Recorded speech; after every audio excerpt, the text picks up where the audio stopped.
మొత్తానికి ఉదయం 8 గంటల నుంచి కూడా తెలంగాణలోని మున్సిపల్ ఎన్నికల కౌంటింగ్ అయితే కొనసాగుతుంది. 116 మున్సిపాలిటీలకు అదేవిధంగా 7 కార్పొరేషన్లకి కౌంటింగ్ కొనసాగుతుంది. ముందుగా పోస్టల్ బ్యాలెట్ లెక్కించారు. పోస్టల్ బ్యాలెట్లో చూస్తే కాంగ్రెస్ పార్టీ ముందంజ కనిపించింది. ఇక ఈ యొక్క వార్డులకు కూడా లెక్కింపు కొనసాగుతుంది. ఈ యొక్క లెక్కింపులో కూడా కాంగ్రెస్ పార్టీ అక్కడక్కడ కాంగ్రెస్ పార్టీ ముందంజ ఉంది. ఏదైతే ముఖ్యమంత్రి చెప్పారో పదే ఈసారి ఖచ్చితంగా కాంగ్రెస్ పార్టీ కైవసం చేసుకుంటుంది. మున్సిపాలిటీలు దాదాపు 90% కాంగ్రెస్ పార్టీ కైవసం చేసుకుంటుంది.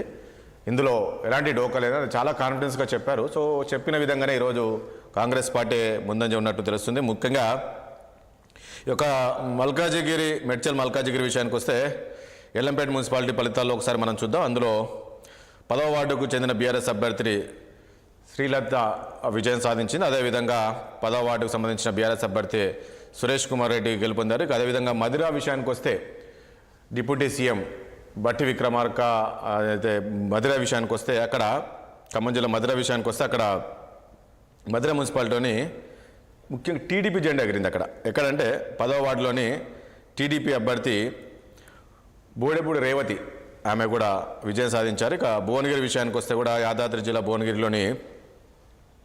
భువనగిరి మున్సిపాలిటీలోని 1వ వార్డులో కాంగ్రెస్ అభ్యర్థి స్వరూపారాణి అక్కడ గెలుపొందారు. ఇక అదేవిధంగా అలియాబాద్ మున్సిపాలిటీలో కూడా ఇటు 7వ వార్డులోని స్వతంత్ర అభ్యర్థి వెంకటేష్ విజయం సాధించారు. 4వ వార్డులో బీజేపీ అభ్యర్థి దీపిక, అదేవిధంగా 10వ వార్డులో బీఆర్ఎస్ అభ్యర్థి గెలుపొందారు. ఇక ములుగు విషయంలో కూడా కాంగ్రెస్ పార్టీ ముందంజ ఉంది. ఇబ్రహీంపట్నంలోని 12వ వార్డులోని బీఆర్ఎస్ అభ్యర్థి త్రిలోకు విజయం సాధించారు. ఇక అదేవిధంగా యాదగిరిగుట్ట మున్సిపాలిటీ ఫలితానికి వస్తే 1వ వార్డులోని బీజేపీ అభ్యర్థి గెలుపొందారు. అదేవిధంగా 4వ వార్డులో కాంగ్రెస్, ఇలా ప్రతి దాంట్లో కూడా ఖచ్చితంగా కాంగ్రెస్ పార్టీ, అదేవిధంగా బీఆర్ఎస్, ఒకటి బీజేపీ ఇలా కొనసాగుతుంది.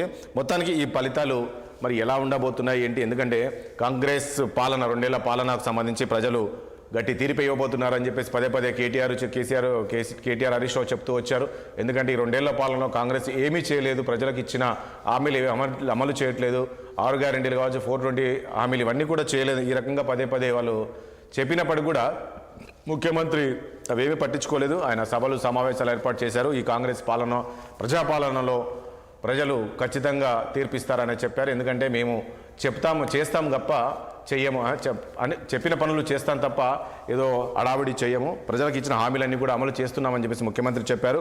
సో మరి ఎలా ఉండబోతుంది, మరి మొదటిసారిగా దాదాపు 10 ఏళ్ల తర్వాత కాంగ్రెస్ పార్టీ మున్సిపాలిటీలు కైవసం చేసుకోబోతుందా, మరి బీజేపీ ఎట్లా ఉండబోతుంది? ఎందుకంటే మొన్న జరిగిన గ్రామ పంచాయతీ ఎన్నికల్లో కూడా బీజేపీ కూడా బాగానే ఉంది. అంటే బీఆర్ఎస్ పార్టీ 10 ఏళ్ళు అధికారంలో ఉన్నప్పటికీ కూడా కాంగ్రెస్కు గట్టి పోటీ ఇచ్చినా కూడా బీజేపీ కూడా వాళ్ళు అనుకున్న విధంగానే కొన్ని కైవసం చేసుకున్నారు. సో గట్టిగా మున్సిపాలిటీలు కూడా ముఖ్యంగా ఇటు నిజామాబాద్, అదేవిధంగా ఇటు కరీంనగర్లోని బీజేపీకి పట్టు ఉంది కాబట్టి ఇక్కడంతా కూడా బీజేపీ కైవసం చేసుకుంటుంది అని చెప్పేసి తెలుస్తుంది. కానీ అక్కడ అనూహ్యంగా ఎంఐఎం కూడా రంగంలోకి దిగింది. నాకు తెలిసి కరీంనగర్లో కూడా ఒక ఎంఐఎం కైవసం చేసుకోబోతుంది అనేది తెలుస్తుంది.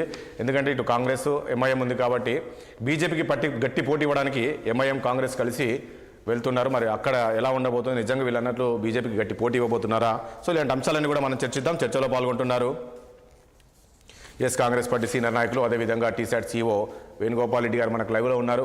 అదేవిధంగా రాజకీయ విశ్లేషకులు ఉప్పల లక్ష్మణ్ గారు కూడా మనకు లైవ్లో ఉన్నారు.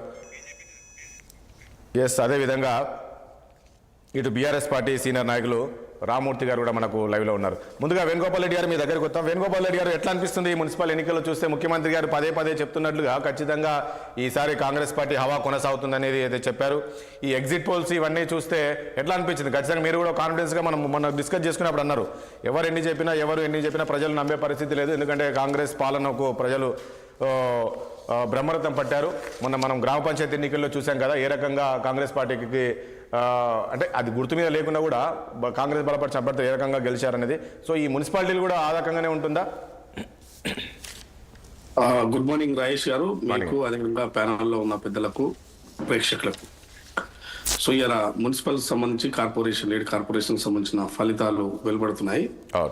ఈ సందర్భంలో మీ చర్చ సందర్భంగా సో కాంగ్రెస్ పార్టీకి సంబంధించి గత 10 సంవత్సరాలుగా గ్రామ పంచాయతీలు పెద్దగా గెలవలేదు, మున్సిపాలిటీలు పెద్దగా గెలవలేదు వాస్తవం.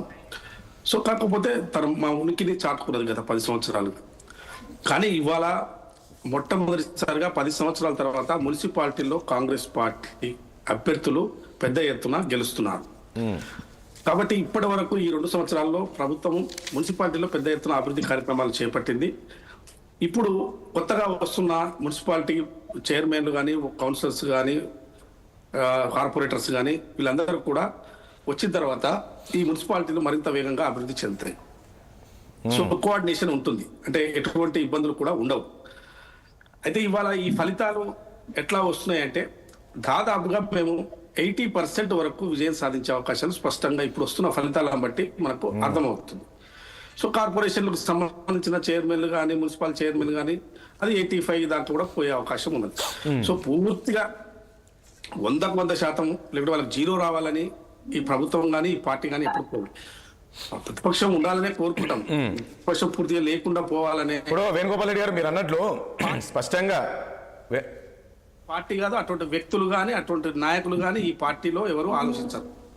గతంలో మీరు ఎన్నికలు చూశారు రాజేష్ గారు, మున్సిపాలిటీ ఎన్నికలు జరిగినా, సర్పంచ్ ఎన్నికలు జరిగినా, జెడ్పీటీసీ ఎన్నికలు, ఎంపీటీసీ ఎన్నికలు జరిగినా ఎన్నికల సమయంలో చిన్న చితక లీడర్లను మొత్తం కండువాలు కప్పి తమ పార్టీలో చేర్చుకునే ప్రయత్నం చేశారు పెద్ద ఎత్తున. అసలు కాంగ్రెస్ పార్టీకి, బీజేపీ పార్టీకి, ఇంకా ఇతర పార్టీలకు ఎవరు కార్యకర్తలే ఉండొద్దు అనే తీరులో వ్యవహరించిన వ్యవహారం మనం చూసినాం. కానీ ఇవాళ ఆ పరిస్థితి లేదు. ఎవరు కార్యకర్తలు వాళ్ళు పనిచేసుకొనివ్వండి, ఏ పార్టీకి వాళ్ళు పనిచేసుకొనివ్వండి, ప్రజలు కదా మొత్తం ఓట్లేసేది.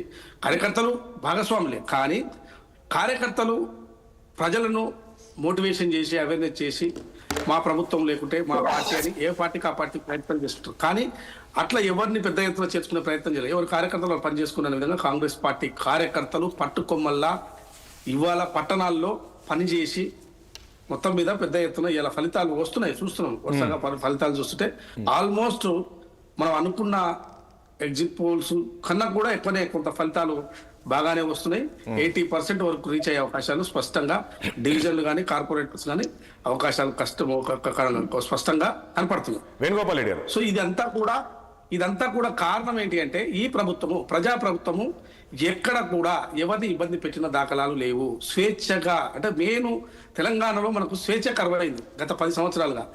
ఆ స్వేచ్ఛ వాయువు పీల్చుకునే అవకాశం ఈ ప్రభుత్వం, ప్రజా ప్రభుత్వం వచ్చిన తర్వాత ఏర్పడింది. ఇప్పుడు నేనేమంటున్నా సార్ అంటే, జనరల్ గా ఎమ్మెల్యేలు కానీ, లేకుంటే సర్పంచులు కానీ, చైర్మన్లు కానీ, ఇంకెవరైనా ప్రజాప్రతినిధులు కానీ మీరు సాధ్యమైనంత వరకు అభివృద్ధి కార్యక్రమం చేయాలి.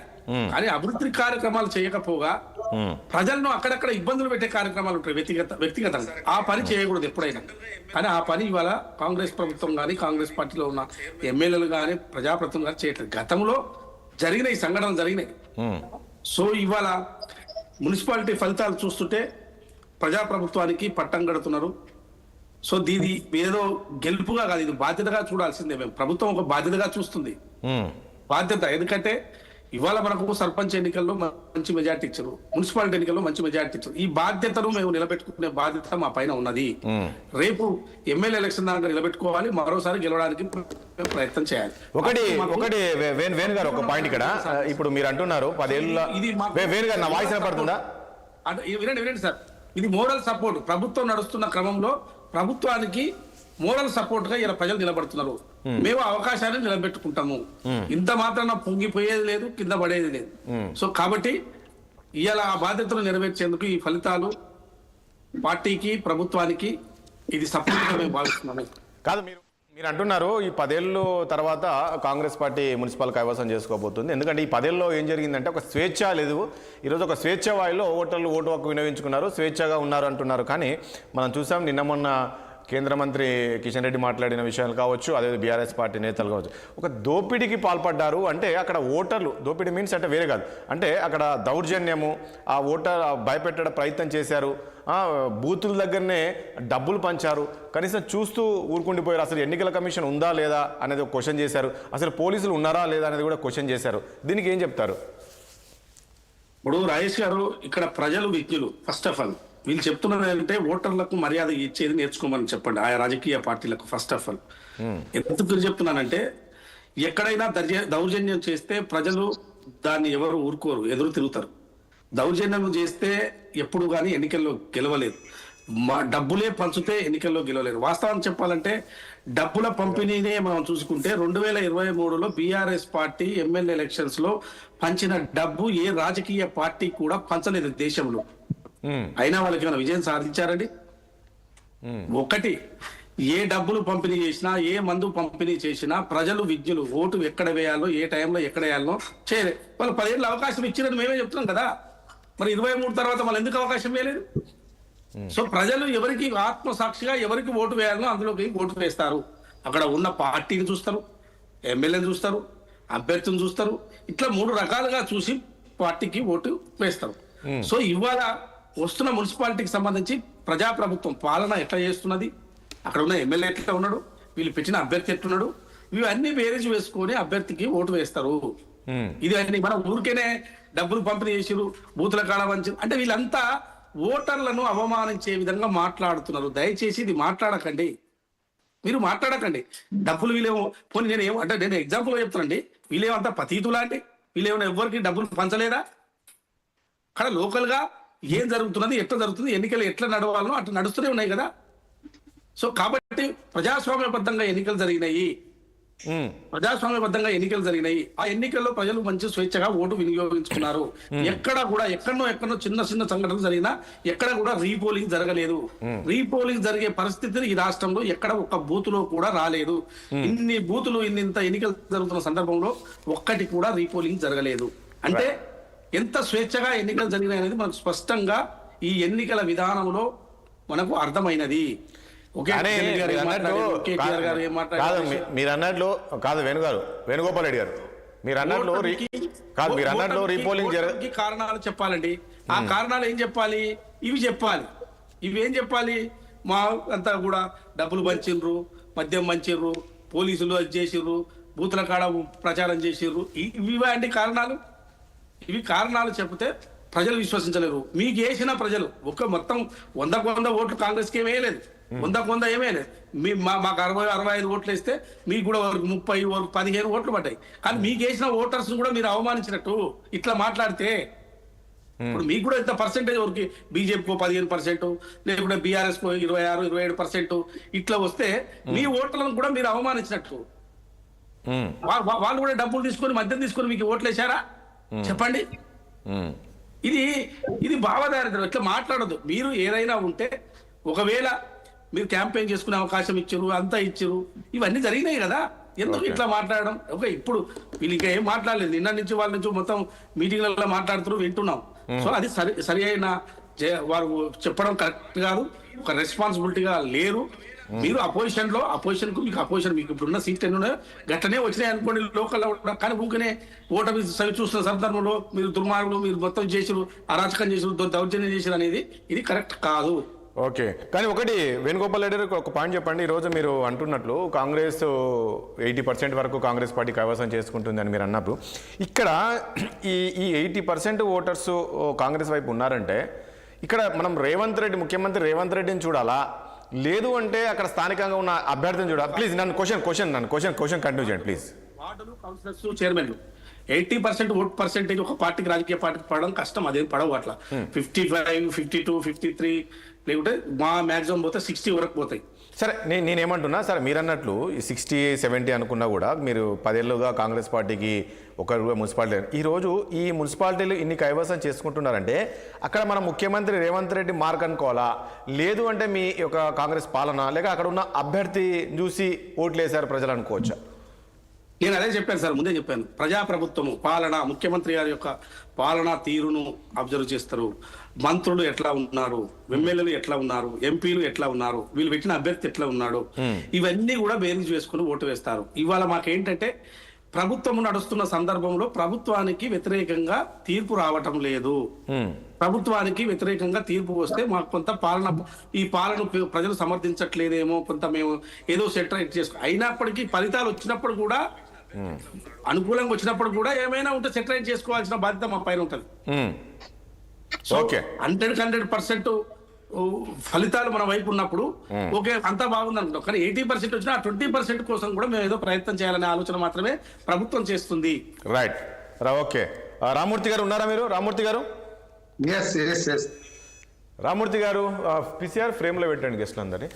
రామూర్తి గారు ఒక్క పాయింట్ ఇక్కడ ఏంటి అసలు బీఆర్ఎస్ పార్టీ మీరు 10 ఏళ్ళు అధికారంలో ఉన్నారు, ఆ క్యాడర్ అంతా ఎటుపోయింది? ఈరోజు చూస్తే మీరు అన్నారు గతంలో సర్పంచ్ ఎలక్షన్స్ కాబట్టి పార్టీ గుర్తులేదు, మీరు ఇప్పుడు రేపు మున్సిపల్ ఎన్నికలు పెట్టండి పార్టీ గుర్తుంటుంది, మామూలుగా గుద్దరు కారు గుద్దుకు అనేది ఇటు కేటీఆర్ చెప్పారు, హరీష్ రావు చెప్పారు. సో ఎందుకు ఆ స్థాయిలో ఇక్కడ మనం చూస్తున్నాం అంటే ఇంకా ఫైనల్ రిజల్ట్ రాలేదనుకోండి, వస్తుంది కానీ ఆ స్థాయిలో లేదు ఎక్కడ.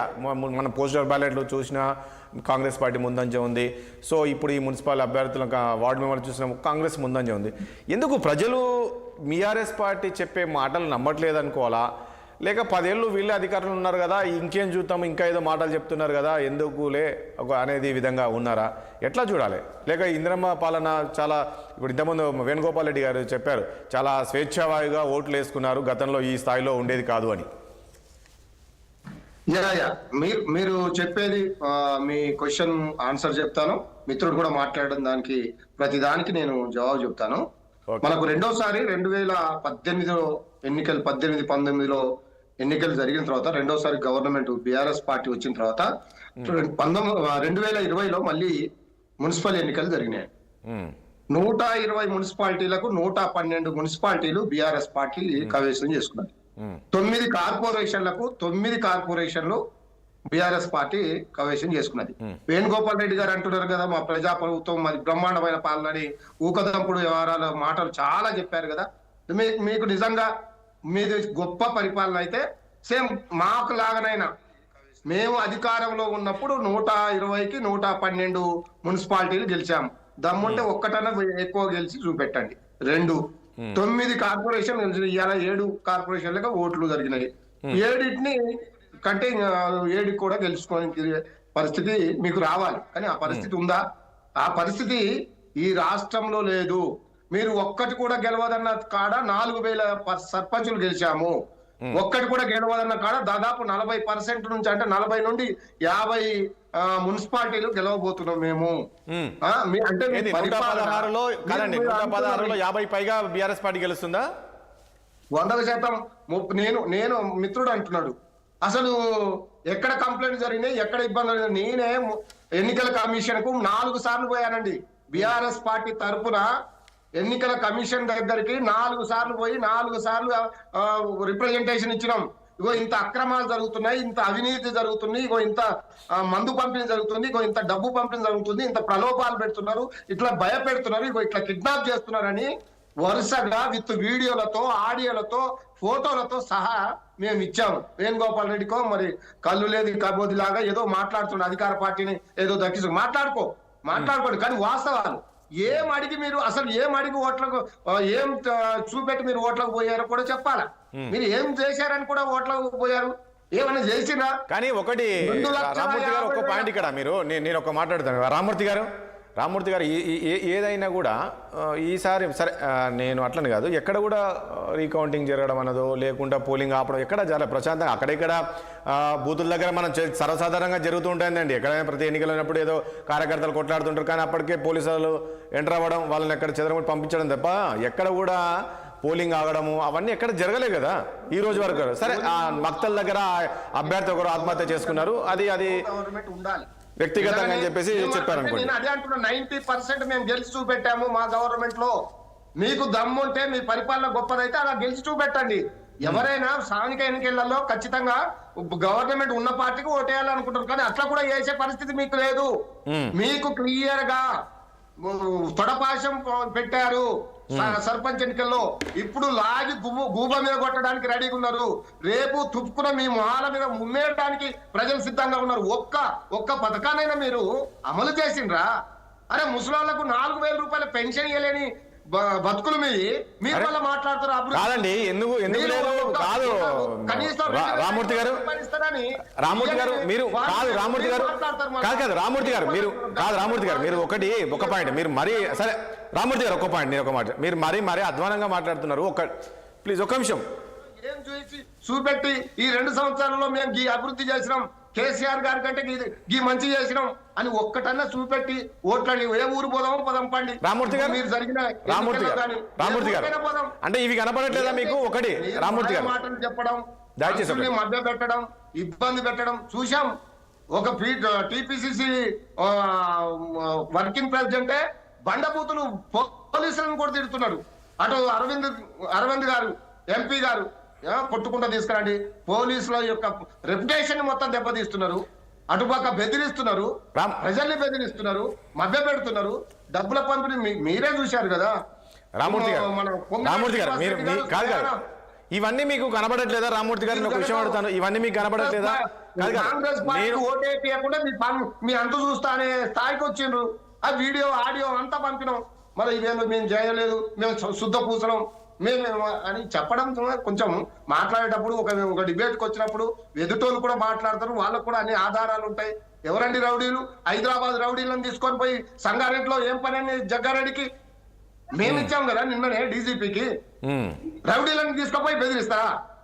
100 మీటర్ల దూరంలో ఉండాల్సిన వాళ్ళు లోపలికి పోతారా? ఏ హక్కుతోటి పోతారని? కాబట్టి ఇవన్నీ దుర్మార్గమైన చర్య చేశారు. అయినా బీఆర్ఎస్ పార్టీకి గొప్ప ఆదరణ ఉన్నది. మీరు ఒక్క హామీ కూడా నెరవేర్చలేదు కాబట్టి బీఆర్ఎస్ పార్టీకి బ్రహ్మాండమైన ప్రజలు బ్రహ్మరథం. ఇప్పుడు స్థానిక ఎన్నికలు నేను మళ్ళీ చెప్తున్నాను, ఖచ్చితంగా మేము కూడా అనుకున్నాం, అరే ఆ గ్రామం డెవలప్ కావాలా, మున్సిపాలిటీ డెవలప్ కావాలంటే ఖచ్చితంగా గవర్నమెంట్ లో ఉండాలని కొంత మేము కూడా చూసి చూడనట్టు పోయినాం. వీళ్ళలాగా ప్రజల్ని రెచ్చగొట్టి డబ్బులు పంపిణీ చేసి లేదా భయపెట్టి లేదా కిడ్నాప్లు చేసి మేము అలా గతంలో మీరు అలా కాదండి. ఒకటి రామూర్తి గారు నేను చెప్పేది వినాలి ఒక నిమిషం. రామూర్తి గారు ఒక్క పాయింట్ నేను చెప్పేది వినాలి ప్లీజ్. రామూర్తి గారు వినాలి. మీరు ఈ 2 ఏళ్లలో కాంగ్రెస్ ఏం చేయలేదు అని మీరు చెప్తున్నారు, కానీ మీకు ఇవన్నీ కనబడట్లేదేమో. ఒక ఫ్రీ బస్సు తీసుకొచ్చారు, 2 లక్షల రుణమాఫీ చేశారు, ఉచిత విద్యుత్ తీసుకొచ్చారు, గ్యాస్ సిలిండర్ ఇచ్చారు. సో వీళ్ళన్నీ మీకు కనబడట్లేదు అంటున్నాయి. మీరు ఇవన్నీ మాత్రమే చెప్తున్నారు, ఇచ్చినట్టు మీరు చెప్పట్లేదు. మరొక విషయం, ఈ రోజు దోపిడీలు జరిగిందంటారు, డబ్బులు పెంచిందంటారు. ఈరోజు ఒక్క పాయింట్ ప్లీజ్, ఒక్క విషయం. ప్రజలు ఏ ఊరికన్నా పోదాం అంటున్నా, అదే అంటున్నా. ఒక బీఆర్ఎస్ పార్టీ నాయకుడిగా, ఒక ఉద్యమకారుడిగా, ఒకసారి 2 సార్లు ఎమ్మెల్యేగా పోటీ చేసిన వ్యక్తిగా నేను మీరే ఒక ఊరు ఎంచుకోండి. ఏ ఊర్లో 100% రుణమాఫీ జరిగింది, ఏ ఊర్లో రైతు బంధు 100% ఇచ్చారు, ఏ ఊర్లో మీరు చెప్పిన పథకాలు 100% అమలు పోదాం పండి. మీరు ఒక ఊరు తీసుకోండి. లక్ష్మణ్ గారు చెప్పండి. లక్ష్మణ్ గారు గుడ్ మార్నింగ్. Good morning. ఎట్లా ఉంది మున్సిపల్ ఎన్నికల్లో? ఎట్లా అనిపిస్తుంది మీకు? కాంగ్రెస్ దాదాపు ఒక 80% వరకు రాబోతున్నాయి అనుకోవచ్చా? కాంగ్రెస్ ఇప్పుడు ఇంతకుముందు బీఆర్ఎస్ నాయకుడు చెప్తున్నాడు రామూర్తి గారు, మీరు చూస్తారు కదా అసలు ఎట్లా ఇప్పుడిప్పుడే కదా వచ్చేది, ముందు తెలుస్తుంది బీఆర్ఎస్ పార్టీకి ఏ రకంగా మెజార్టీ వస్తుందో. ఎందుకంటే ప్రజలు ఈ 2 ఏళ్లలో కాంగ్రెస్ పార్టీ పైన విరక్తి చెందారు అనే విధంగా ఈరోజు కామెంట్ చేస్తున్నారు. ఆ పరిస్థితి ఉందా ఈ 2 ఏళ్లలో? ఇప్పుడు కాంగ్రెస్ పార్టీ విషయంలో ఈ 2 ఏళ్ల పరిపాలనలో అసంతృప్తి పెరుగుతున్న మాట వాస్తవమే. కాకపోతే అయితే మున్సిపల్ ఎన్నికల్లో అధికార పార్టీకి అనుకూలంగా ఉంటుంది. ఎందుకు ఉంటుంది అంటే అధికార పార్టీ నుంచి గెలవకపోతే, మనం గెలిపించుకోకపోతే అభివృద్ధి జరగదేమో, నిధులు రావేమో, ఇవన్నీ కూడా ఆలోచిస్తారు. ఇప్పుడు ఇందాక మన బీఆర్ఎస్ మిత్రులు చెప్పినట్టు మొత్తం 100% సీట్లు వాళ్ళు అప్పుడు మున్సిపాలిటీలో గెలుచుకోగలిగినారు అంటే అధికార పార్టీ ఉంది కాబట్టి అలాంటి ఆలోచన చేస్తారు. ఇప్పుడు మనకు 3 రిజల్ట్స్ ఇందాక కనపడుతున్నాయి 3 మున్సిపాలిటీల్లో గెలుపు గురించి. ఆ గెలుపు ఎలా ఉంది? 12 వార్డులు ఉంటే 11 వార్డులు కాంగ్రెస్, 1 బీఆర్ఎస్. లేదు 11 ఉంటే 2 బీఆర్ఎస్, 9 కాంగ్రెస్. అంటే ట్రెండ్ ఎలా ఉంది ఇక్కడ? కాంగ్రెస్ కు అంత లీడ్ రాకూడదు కదా. 12 ఉంటే ఒక 6 7 వచ్చి ఒక 4 బీఆర్ఎస్ వస్తే అప్పుడు బీఆర్ఎస్ గట్టి పోటీ ఇస్తుందని మనం లెక్క పెట్టుకోవాలి. ఇక్కడ అలా కనిపిస్తున్నది. ఇప్పుడు 3 రిజల్ట్స్ చూపించారు. 3 రిజల్ట్స్ లో కూడా 1 2 గెలుచుకున్నారు తప్ప బీఆర్ఎస్, మిగతా కూడా గెలుచుకున్నారు, కాంగ్రెస్ గెలుచుకుంది. ఇలా కొనసాగే 72 వాళ్ళు సీట్లు పొందగలుగుతారు. అయితే మనం వార్డుల సంఖ్య మనము పరిగణలోకి తీసుకుంటే 50% తక్కువ బీఆర్ఎస్ పార్టీ, అంటే గట్టి పోటీ ఇస్తున్నది. ఇవ్వడం ఏం లేదు, అవును, గట్టి పోటీ ఉంటుంది. ఇప్పుడు బీజేపీ ఉంటే బీఆర్ఎస్ పార్టీ గట్టి పోటీ ఇస్తున్నది, గట్టిగా పనిచేశారు, నో డౌట్. దాంట్లో ఏం మనం సందేహించాలని పని లేదు. పార్టీ యొక్క యాక్టివిటీ వాళ్ళు ఎలా పనిచేశారు అనేది సందేహం లేదు. కానీ జనం ఎలా ఉంటారంటే సైలెంట్ ఓటర్స్ ఉంటారు. అవును. ఇప్పుడు అభ్యర్థిని బట్టి కూడా రిజల్ట్స్ మారుతాయి. ఇప్పుడు అక్కడ ఉన్న అభ్యర్థి ఏ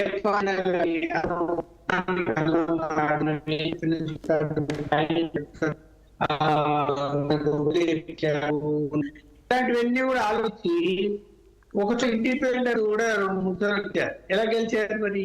అదే అభ్యర్థి కూడా ఉంటది. అభ్యర్థి సరైన అభ్యర్థి గెలిపిస్తారు ఏ పార్టీలో ఉన్నారు. ఇక్కడ బీజేపీ థర్డ్ పొజిషన్ లోనే ఉంటుంది. ఇప్పుడు 60-70% కాంగ్రెస్ కు అనుకూలంగా 20-30% బీఆర్ఎస్ కున్నా కూడా ఒక 10-15% బీజేపీ కూడా వస్తాయి రాకుండా. అందులో అంటే వాళ్ళు మోడీ ఇమేజ్ ఇవన్నీ కూడా పనిచేస్తుంటాయి. పట్టణాల్లో కొంచెం బీజేపీకి అనుకూలమైన వాతావరణం కూడా ఉంటది. ఎందుకంటే ఉన్నత బీజేపీకి వేస్తాం అనుకుంటారు. అందువల్ల ఇక్కడ రిజల్ట్ అనేది సాయంత్రంలోగా మనం గమనించేప్పుడు ఏమైపోతుందంటే బీఆర్ఎస్ కూటమి పాలైనా కూడా చోట్ల గట్టి పోటీ ఇచ్చింది అనేది మనకు కనిపిస్తుంది. అంటే ట్రెండ్ ఉన్నప్పుడు ఏమంటే రేపు గెలుపోళ్ళు కాదు పర్సెంటేజ్ కాంగ్రెస్ పార్టీ అసంతృప్తి ఉంది అని స్పష్టంగా కనపడదు కదా మన కాదు. ఒకటండి లక్ష్మణ్ గారు, ఒక పాయింట్ ఇక్కడ మీరు అన్నట్లు ఒకవేళ కాంగ్రెస్ పార్టీ పైన వ్యతిరేకత బీఆర్ఎస్ వైపు వెళ్ళారు కదా, ఎందుకు బీజేపీ వైపు వెళ్ళలేకపోతున్నారు? బీజేపీ ఎందుకు ఇవ్వలేకపోతుంది గట్టి పోటీ కాంగ్రెస్ కి? అది కరెక్ట్ మాట. ఎందుకు ఇవ్వలేకపోతున్నది అంటే ఒకటి ఏంటంటే పార్టీలు ఐకమత్యం కొరబడింది, గ్రూపుల వారీగా విడిపోయారు వాళ్ళు బీజేపీలో. అది పెద్ద పాయింట్ బీజేపీకి. రెండోది ఏంటంటే అధికార పార్టీ కాంగ్రెస్ అధికార పార్టీ వైపు మలుగుతారు.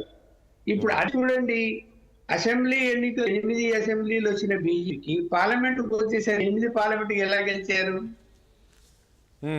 యాక్చువల్ గా 8 సీట్లు రావాలి బీజేపీకి, 50 రావాలి. కానీ 8 వచ్చాయి అసెంబ్లీలో. పార్లమెంట్ ఎన్నికలు ట్రెండ్ మారింది. పబ్లిక్ రాని, మోడీ రాని, ఎంపీలు గెలవనుకున్నారు. అందువలన లోకల్ బాడీ ఎన్నిక వచ్చేసరికి నెట్వర్క్ గ్రామీణ ప్రాంతాలు హైదరాబాద్ నగరం ఏమాత్రం రైట్. ఓకే లక్ష్మణ్ గారు, మీకు వస్తా. సిగ్నల్ వీక్ ఉన్నట్లుంది మీది, కొంచెం వాడి రాడు. వేణుగోపాల్ రెడ్డి గారు, ఇంతకుముందు లక్ష్మణ్ గారు అన్నట్లు నిజంగా ఈ 2.5 ఏళ్ల పాలనలో ఖచ్చితంగా కాంగ్రెస్ పైన కాస్త వ్యతిరేకత అయితే పెరిగింది అనేది ఆయన చెప్తున్నారు. ఎందుకు అంటే ఈ 2 ఏళ్లలో ఆ స్థాయిలో వ్యతిరేకత పెరిగింది? ఇప్పుడు ఇంకోటి, నిజంగా మీరు అన్నట్లు ఎక్కువ మున్సిపాలిటీలు కాంగ్రెస్ అధికార పార్టీ ఎవరైతే ఉంటుందో అందులో వాళ్ళే ఎక్కువ కైవసం చేసుకుంటారు. కానీ ఇక్కడ బీఆర్ఎస్ పార్టీ చాలా గట్టి పోటీ ఇచ్చింది అనేది లక్ష్మణ్ గారు చెప్తూ ఉన్నారు. ఓకే, ఇప్పుడు ఏ పార్టీ ఎంత పోటీ ఇచ్చింది అనే దాని మీద పూర్తి ఫలితాలు వచ్చిన తర్వాత తెలుస్తాయి. ఓకే, ప్రభుత్వం పైన వ్యతిరేకత ఉంది అని అనలేదు అనుకుంటా నేను లక్ష్మణ్ గారు. అసంతృప్తి ఉన్నది అక్కడక్కడ అనేది అన్నారని. సో డెఫినెట్ గా ప్రభుత్వం నడుస్తున్నప్పుడు కొన్ని అంశాలపైన అక్కడక్కడ ఎవరిపైన అసంతృప్తి ఉన్నా దాన్ని సరిదిద్దుకునే అవకాశం మాకు ఉన్నది. ఆ అవకాశాన్ని మేము ప్రతి ఎన్నికలను బేరీజు వేసుకొని ఏంటి అనే దాన్ని సరిదిద్దుకునే ప్రయత్నం జరుగుతుంది. దాంట్లో ఎటువంటి ఇబ్బంది లేదు. ఎందుకంటే ప్రభుత్వం అన్నప్పుడు ప్రభుత్వం మీద అనేక ఆశలు, అనేక అంశాలపైన ప్రజలు దృష్టి పెడతారు. దాన్ని మేము ఖచ్చితంగా ఫుల్ఫిల్ చేయాల్సిన బాధ్యత ప్రభుత్వం పైన ఉంటుంది. సో దశల వారీగా ఒక్కొక్కటి ఫుల్ఫిల్ చేస్తున్న సందర్భంలో కొన్ని అమలు అవుతాయి, కొన్ని అమలు కాని సందర్భంలో దాన్ని ఎప్పుడు అమలు చేయాలి, ఎట్లా అమలు చేయాలనే ప్రయత్నం జరుగుతుంది. ఒక పాయింట్ ఇక్కడ వేణుగోపాల్ రెడ్డి గారు, ఒకటి ఇంట్రెస్టింగ్ పాయింట్. వేణుగోపాల్ రెడ్డి దయచేసి ఒకటి ఇంట్రెస్టింగ్ పాయింట్. ఇప్పుడు ఇబ్రహీంపట్నంలో 10 వార్డులకు కానీ 5 బీఆర్ఎస్ 5 కాంగ్రెస్ వచ్చినాయంట. అయితే ఇక్కడ మనం ఆలోచించాల్సిందంటే గత కొద్ది రోజులుగా ఇబ్రహీంపట్నం ఎమ్మెల్యే ఉన్న మల్లెడ్డి రంగారెడ్డి తనకు మంత్రి పదవి రాలేదు అని చెప్పేసి మనం చూస్తున్నాం. ఈ మధ్యకాలంలో ఆయన కాస్త మాట్లాడుతూనే ఉన్నాడు. ఇదేమన్నా కాస్త మైనస్ అయిండొచ్చా మీకు ఇక్కడ? సో అట్లా ఏం లేదు. అక్కడ ఉన్న పరిస్థితులు ఎట్లా ఏంటి అనేది ఇంకా పూర్తి ఫలితాలు రాలేదు. అక్కడ కూడా ఇబ్రహీంపట్నం ఇంకా ఉన్న ఈ వార్డులు మొత్తం 10 వార్డులు ఏం లేవు. 10లో 5 కాంగ్రెస్ వచ్చింది, 5 బీఆర్ఎస్ వచ్చింది. 10 వార్డుల ఫలితాలు వచ్చినాయి. మీరు చెప్తున్నారు 5 వచ్చినాయని చెప్తున్నారు. అవును, నాకు తెలిసి అవి ఒక 25 వార్డులే ఉన్నట్టు ఇబ్రహీంపట్నంలో. ఐ థింక్ ఉండొచ్చు, 20కి తక్కువ అయితే ఉండవు కదా. ఇంకా కౌంటింగ్ అవుతుంది. 20 తక్కువ ఉండవు వార్డులు. ఇంకా మెజార్టీ స్థానాలు ఉన్నాయి. ఇబ్రాహీంపట్నం కూడా కైవసం చేసుకుంటాం. అట్లా ఏమీ లేదు. సో నేను ఏమంటా అంటే 100కు ఇప్పుడు 100 సీట్లు ఉంటే 100 సీట్లు మాకే రావాలి, మాకే వస్తాయని మేము ఏం చెప్పట్లేదు సార్. 100కు మాకు ఖచ్చితంగా 60 నుంచి 70 స్థానాలు వస్తాయనేది మా ఆశాభావం మేము వ్యక్తం చేస్తున్నాం. సో ఆ స్థాయిలో మాకు ఫలితాలు వస్తాయి. ఇక మిత్రుడు మేము 90% తెచ్చుకున్నాం, దమ్ముంటే మీరు తెచ్చుకోండి, దమ్ముంటే మీరు తెచ్చుకోండి అని అన్నారు.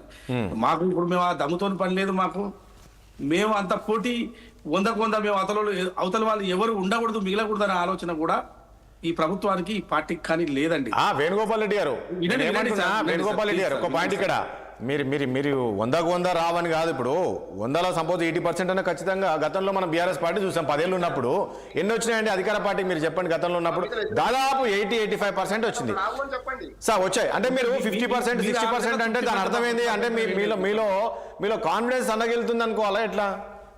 మీరు అనుకుంటే నేనేం చేయలేనండి. ఎందుకు కాంగ్రెస్ పార్టీకి 10 సంవత్సరాల నుంచి మున్సిపాలిటీల్లో ప్రాతినిధ్యం లేదండి. 10 సంవత్సరాలుగా ప్రాతినిధ్యం లేదు. ఇవాళ ఒకేసారిగా ప్రభుత్వంలో ఉన్న ఒకేసారిగా మాకు 70-80% ప్రాతినిధ్యం దొరుకుతుందంటే మేము సంతోషపడాలన్నా బాధపడాలండి? మీరు చెప్పండి. అంటే 10 సంవత్సరాల నుంచి ప్రాతినిధ్యమే లేదండి. మేము గెలిచింది కూడా 5-6 మున్సిపాలిటీల కన్నా ఎక్కువ గెలవలేదు 10 సంవత్సరాల్లో. కరెక్టే, మీరు అన్నది కార్పొరేషన్లు లేవు. మీరు అన్నది 80%, 70-80% ప్రాతినిధ్యం వహించబోతున్నాము. మోనోపాలిగా ప్రభుత్వం నడపలేట్లేదు. మోనోపాలిగా నడిపి అందరినీ మొత్తం బండంతా బరవయ్యేటట్టు మొత్తం తెచ్చి అందరూ కడవలు కప్పి ఈ పార్టీ ఆ పార్టీ వీడు వాడు ఎవరు లేదనకుండా వచ్చి కడవలు కప్పి మేము గంపలు వేసుకోవట్లేదు. మా గంపలు ఉన్న వాళ్ళతో మేము ఎన్నికలు జరుపుతున్నాము.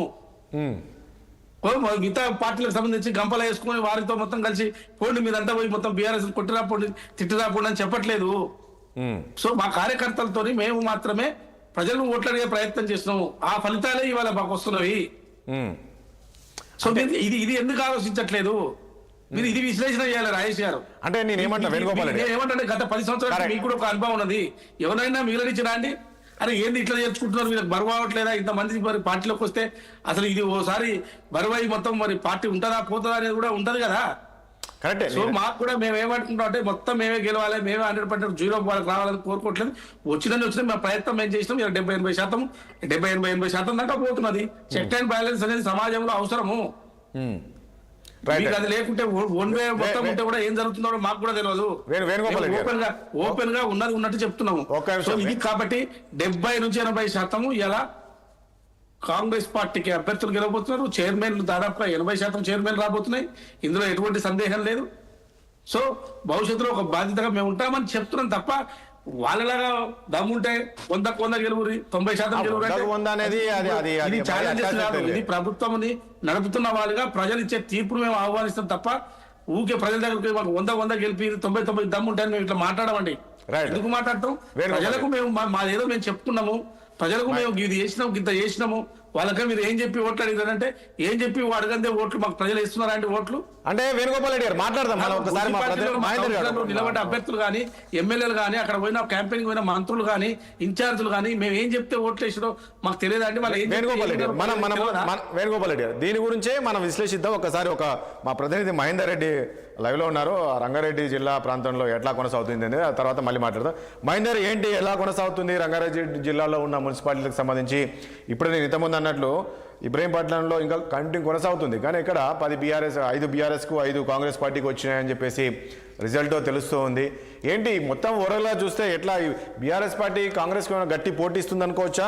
అలా ఏముండదు. చివరి వరకు వచ్చే వరకు అనుకున్న విధంగానే ముఖ్యమంత్రి ఏదైతే చెప్పారో ఖచ్చితంగా 80-90% మేము కైవసం చేసుకుంటామని చెప్పారో ఆ రకంగానే ఉండే అవకాశం ఉంటుందా? మున్సిపల్ ఎన్నికల కౌంటింగ్ అయితే ఇంకా ఉధృతంగా కొనసాగుతూనే ఉంది. మరోవైపు పోస్టల్ బ్యాలెట్ లెక్కతో పరమైనటువంటి ఈ లెక్కలు మొత్తంగా కూడా కాస్త అంటే కాంగ్రెస్ పార్టీ ఆశించిన మేర ఏదైతే మనం మొదటి నుంచి కూడా చూస్తున్నాం, బీఆర్ఎస్ పార్టీ ఇక్కడ ప్రచారంలో అంత దూసుకోలేదు, కానీ సరైన పోటీ ఇస్తుంది. ఇటు కాంగ్రెస్ పార్టీకి మాత్రం సరైన పోటీ ఇస్తున్నట్టుగానే కనిపిస్తుంది. దాదాపు రంగారెడ్డి జిల్లాతో పాటు ఇతర జిల్లాలో ఒకసారి మనం మేడ్చల్లో దాదాపు బీఆర్ఎస్ పార్టీ బోని కొట్టిందని చెప్పొచ్చు. మరి మల్లారెడ్డి ప్రాతినిధ్యం వహిస్తున్నటువంటి ఈ ప్రాంతానికి ఇలా బీఆర్ఎస్ పార్టీ బోని కొట్టడంలో కాస్త చిరంజీవి మాజీ మంత్రిగా పనిచేశారు. కాస్త తన అభ్యర్థులను తన క్యాడర్ నిలబెట్టుకోవాలంటే మున్సిపల్ ఎన్నికల్లో తన భవిష్యత్తు అంటే రాజకీయ భవిష్యత్తుకి ఏదో ఉపయోగపడుతున్నట్టుగా అందుకే ఆ రకంగా జిల్లా అధ్యక్షుడిగా ఉన్నటువంటి మండలాలు కావచ్చు అంటే సొంత మున్సిపాలిటీలలో కూడా అనుకుంటారు ఒకటి రెండు బీఆర్ఎస్ రాగా మిగతాన్ని కూడా కాంగ్రెస్ కైవసం చేసుకున్నట్టుంది. దాదాపు ఎలక్షన్ రిజల్ట్ అనేది అయిపోయింది. ఎందుకంటే మొదటి వార్డులోనే తక్కువ సంఖ్యలో ఉన్నాయి కాబట్టి మధ్యాహ్నం 12 గంటల వరకే పూర్తి ఎలక్షన్ రిజల్ట్ వస్తున్నది అనుకున్నాము. అందుకు తగ్గట్టుగానే రిజల్ట్ దాదాపు 70% రిజల్ట్ అయితే బయటకు వచ్చేసినాయి. మరి ఒక్కొక్క వార్డులో చూస్తుండే మెడ్చల్లో చూస్తే చింతలపల్లిలో 1వ వార్డు 10వ వార్డులో కాంగ్రెస్ ఉండగా 4వ వార్డు 10వ వార్డులో బీఆర్ఎస్ ఉంది. మరి ఇలాగే 7 వార్డులో కాంగ్రెస్ ఉంది. సో ఈ రకంగా 9.41 రేషియోలో ఈ పరిస్థితి కొనసాగింది. మరి ఇటు మహేందర్ ఒక్క విషయం ఇక్కడ ఈ రంగారెడ్డి పరిధిలో విషయానికి వస్తే ఈ ఒక మెడ్చల్ జిల్లాకు సంబంధించి కొన్ని మున్సిపాలిటీలకు మాజీ మంత్రి మల్లారెడ్డి ఉన్నారు. సో మల్లారెడ్డి ఆ యొక్క ప్రాంత మున్సిపాలిటీ పరిధిలో బీజేపీకి బీఆర్ఎస్కి ఎక్కువ వచ్చినాయని తెలుస్తుంది. దాంతోపాటు ఇటు ఇబ్రహీంపట్నం ఇంతకుముందు అన్నట్లు ఇబ్రహీంపట్నంలో కాంగ్రెస్ మల్లారెడ్డి రంగారెడ్డి అక్కడ కాంగ్రెస్ పార్టీ నుంచి ప్రాతినిధ్యం వహిస్తున్నాడు ఎమ్మెల్యేగా. సో ఎందుకు అంటే ఈ మధ్యకాలంలో ఆయన కాస్త విమర్శలు చేస్తున్నారు, నాకు మంత్రి పదవి రాలేదని. ఆ నేపథ్యంలోనే ఇబ్రహీంపట్నం దగ్గర ఉన్న దాదాపు 18-17 మున్సిపాలిటీలు ఉన్నాయి. ఇప్పటికే 10 వరకు రిజల్ట్ వచ్చినాయి. అందులో సగం బీఆర్ఎస్కు ఉన్నాయి, సగం బీజేపీ కాంగ్రెస్కు ఉన్నాయి. సో ఇటు మెడ్చల్ జిల్లానికి వస్తే కొంత బీఆర్ఎస్ వైపుకి ఎక్కువ మొగ్గు చూపినట్లు కనబడుతుంది. ఏంటి ప్రధాన కారణం ఏమై ఉండొచ్చు ఇక్కడ? మొత్తంగా ఉమ్మడి రంగారెడ్డి జిల్లా మొత్తం 13 మున్సిపాలిటీలకు సంబంధించి కౌంటింగ్ ఇంకా దాదాపు 70% అయితే అయిపోయినట్టే కనిపిస్తుంది. ఇక అమాన్గల్, చేవెళ్ళ, ఇబ్రహీంపట్నం, అలాగే మొయినాబాద్, షాద్నగర్, శంకర్పల్లి, ఈ ఆలియాబాద్, ఎల్లంపేట, మూడుచింతలపల్లి, అలాగే వికారాబాద్, తాండూర్, కొడంగల్, పరిగి మున్సిపాలిటీల వరకు కూడా ఇంకా కౌంటింగ్ ఏదైతే కొనసాగుతుంది. దీంతో కూడా 70% ఓటింగ్ అయితే అయిపోయింది. ఇందులో 50-50% గానే ఉన్నారు. అంటే బీఆర్ఎస్ పార్టీ మున్సిపాలిటీ కైవసం చేసుకోవాలని ఏదైతే భావించిందో ఆ రకంగా అంటే ప్రచారం ఉంటారు. ఆ రకంగా వాళ్ళు ముందుకు వెళ్తున్న పరిస్థితి కనిపిస్తుంది. అంటే ఇది ఎక్కడ సైలెంట్ ఓటింగ్ చేస్తున్నారు, బహిరంగ ప్రచారాలు కాకుండా కాస్త సైలెంట్ గానే దీంట్లో ఎలక్షన్ ఓటర్లను ప్రభావితం చేయడం వరకు సైలెంట్ గా చేశారన్నట్టుగా తెలుస్తుంది. ఎందుకంటే బహిరంగ ప్రచారం ప్రధాన రంగారెడ్డి జిల్లా అంటే ప్రత్యేక ఫోకస్ పెడతాడు కేటీఆర్ కావచ్చు, కేసీఆర్ కావచ్చు. ఎక్కడ కూడా కార్నర్ మీటింగ్ పెట్టలేదు ప్రచారం. కానీ జిల్లా అధ్యక్షులకు అలాగే మాజీ కార్పొరేషన్ చైర్మన్లకు ఇంకా మండల అధ్యక్షులకు వీరందరికీ కూడా చాలా వరకు కూడా ఆయన ముందుగానే సూచనలు చేశారు. ఇక్కడ గ్రౌండ్ లో ఖచ్చితంగా గ్రౌండ్ లో ఓటర్ నాడబెట్టుకోవాలి, ఓటర్ను మనం ప్రసన్న చేసుకోవాలన్న పరిస్థితి ఉంది అన్నట్టుగా గ్రౌండ్ లో చేశారు. కాబట్టి ఆ ప్రచారాలు తక్కువ చేసి ప్రభావిత ఓటర్లు ఎక్కువ చేశారు. ఆ రకంగా ఫలితాలు దక్కించుకోవాలని చెప్పొచ్చు. మరి 13 మున్సిపాలిటీలకు సంబంధించిన కౌంటింగ్ దాదాపు అయిపోయింది. మరి అమన్గల్, చేవెళ్ళ, ఇబ్రహీంపట్నం, మొయినాబాద్ ఈ ప్రాంతాల్లో బీజేపీ కూడా కాస్త ముందుకు వెళ్తుంది. ఎందుకంటే ఆచార్య అలాగే ఇక్కడ చేవెళ్లలో కూడా బీజేపీ కాస్త చురుకుగానే పోయింది. ఇక షాద్నగర్, శంకర్పల్లి, అలియాబాద్ లో కాంగ్రెస్ పార్టీ కాస్త ముందడుతుంది. ఇక ఎల్లంపేట, మూడుచింతలపల్లి, వికారాబాద్, తాండూర్, కొడంగల్ ఇక్కడ కాంగ్రెస్ బీఆర్ఎస్ అన్నట్టుగా వర్సెస్ అన్నట్టుగా సాగింది. ఇక పరిగి మున్సిపాలిటీలో దాదాపు కాంగ్రెస్ అన్నట్టుగానే కొనసాగుతుంది. Right, okay, thank you Mahender. Venugopal Reddy గారు ఇక్కడ ఒక పాయింట్ మీరు అన్నట్లు మనకు 70-75% ఖచ్చితంగా మున్సిపాలిటీలు కైవసం చేసుకుంటుంది అని మీరు చెప్తూ ఉన్నారు. సో పూర్తిగా కాంగ్రెస్ పార్టీ ఒక కింది స్థాయి నుంచి ఒక పట్టు సాధిస్తుంది అనుకోవచ్చా? డెఫినెట్ గా అండి. ఇప్పుడు ఎందుకంటే నేను ఏమంటున్నా అంటే ఇవాళ మేము ఎక్కడ మున్సిపాలిటీలో ప్రాతినిధ్యమే లేని పార్టీగా ఇవాళ ఒకేసారిగా ఇంత పెద్ద ఎత్తున మున్సిపాలిటీలు గెలుస్తున్నందుకు దాన్ని ఎట్టి పరిస్థితుల్లో పూర్తి స్థాయిలో ఇలా ప్రభుత్వము పార్టీ మొత్తము కేడర్ అంతా పనిచేసింది కాబట్టి ఇవాళ ఈ ఫలితాలు వస్తున్నాయి. కాబట్టి ఓకే అక్కడక్కడ 1, 2, 3, 4 అట్లా రావచ్చు. పూర్తిగా మేము ముందే చెప్తున్నాను, మేము మొత్తం 100 మాకే రావాలని మేము వచ్చేటి ఎవరికి వచ్చేటి వాళ్ళకి వస్తాయి. కానీ నేనేమంటే సో మీ ప్రతినిధులు చెప్తున్న విధానం కానీ అదంతా కానీ చూస్తుంటే ఓకే అక్కడ మీ పార్టీ ఏదో బీఆర్ఎస్ గెలిచిన దాంట్లో కొంత హైలైట్ చేసే ప్రయత్నం చేస్తున్నారేమో, కానీ చేయొద్దని కూడా నేనేం చెప్పట్లేదు. అలా ఏముండదు, వినండి సార్, అట్లా ఏముండదు వేణుగోపాల్ రెడ్డి, దయచేసి అట్లా వినండి సార్, వినండి మీరు నేను చెప్పింది వినండి. 119 స్థానాలకు సంబంధించి దాదాపుగా మేము ఎన్ని గెలిచినాం ఇంతవరకు ఆల్రెడీ కొన్ని మున్సిపాలిటీలు గెలిచిపోయినట్టు కూడా ప్రకటిస్తున్నారు. నేను చూస్తున్నా అండి, ఇక్కడ నేను అన్ని ఛానల్స్ కూడా పెట్టుకొని చూస్తున్నా. సో అన్ని ఆల్మోస్ట్ దాదాపుగా ఇప్పటికే 65 దాటిపోయింది. ఇంకా కొన్ని ఫలితాలు రావాల్సి ఉంది. అవును. సో నేను కాబట్టి అదే అంటున్నా వేణుగోపాల్ రెడ్డి గారు, ఇక్కడ 15% మరింత ఇంకా అది 80%కి పోతుందని మేము ఆశాభావం వ్యక్తం చేస్తున్నాము. వేణుగోపాల్ రెడ్డి గారు, నేను కాంగ్రెస్ కు తగ్గిందని నేను చెప్పట్లేదు. కాంగ్రెస్ కింది నుంచి ఈ రోజు అధికారం వైపు వచ్చింది, అధికారం చేపట్టేది తెలంగాణలో. సో అదే స్థాయిలో మీరు స్టెప్ బై స్టెప్ ఎక్కుతున్నారు, నేను కాదనట్లేదు. కానీ నేను అదే అన్నాను, మీరు గ్రిప్ బాగా పెంచుకుంటున్నారు అనుకోవచ్చా అని. డెఫినెట్ గా సార్, నేను ఏమంటే గ్రిప్పుగానే మేము భావించట్లేదు. ప్రజలు మాకు సపోర్ట్ చేస్తున్నారు, మోరల్ సపోర్ట్. ఎందుకంటే ప్రభుత్వం నడుస్తున్న సందర్భంలో సపోర్ట్ చేయడం అంటే అంత ఈజీ కాదండి. ఎందుకంటే ఇప్పుడు మిత్రులు ఇంతకు ముందే చెప్పారు, అసంతృప్తి ఉన్నది, వ్యతిరేకత ఉన్నది, మీరు ఏమడిగి ఓట్లు అడుగుతున్నారు, ఇట్లాంటి ప్రశ్నలు మాకు వేసారు. ఎందుకంటే ప్రజలకు ఏ మాత్రం అసంతృప్తి ఉన్నా, ఏ మాత్రం వ్యతిరేకత భావం ఉన్నా ఊరుకోరండి. డెఫినెట్ గా ప్రభుత్వానికి వ్యతిరేకంగానే ఉంటారు, ఓట్లు వేస్తారు. వేణుగోపాల్ రెడ్డి గారు, ప్రజలను ఎవరు బెదిరించి ఓట్లు వేయించుకోలేరు, ఇది స్పష్టం. Okay right. వేణుగోపాల్ రెడ్డి, ఒక నిమిషం. ఈ దేశంలో స్వాతంత్రం వచ్చినప్పటి నుంచి ఎన్నో ప్రభుత్వాలు వచ్చినాయి, మారినాయి, పోయి వెళ్ళిపోయిన వారు చాలా మంది ఉన్నారు.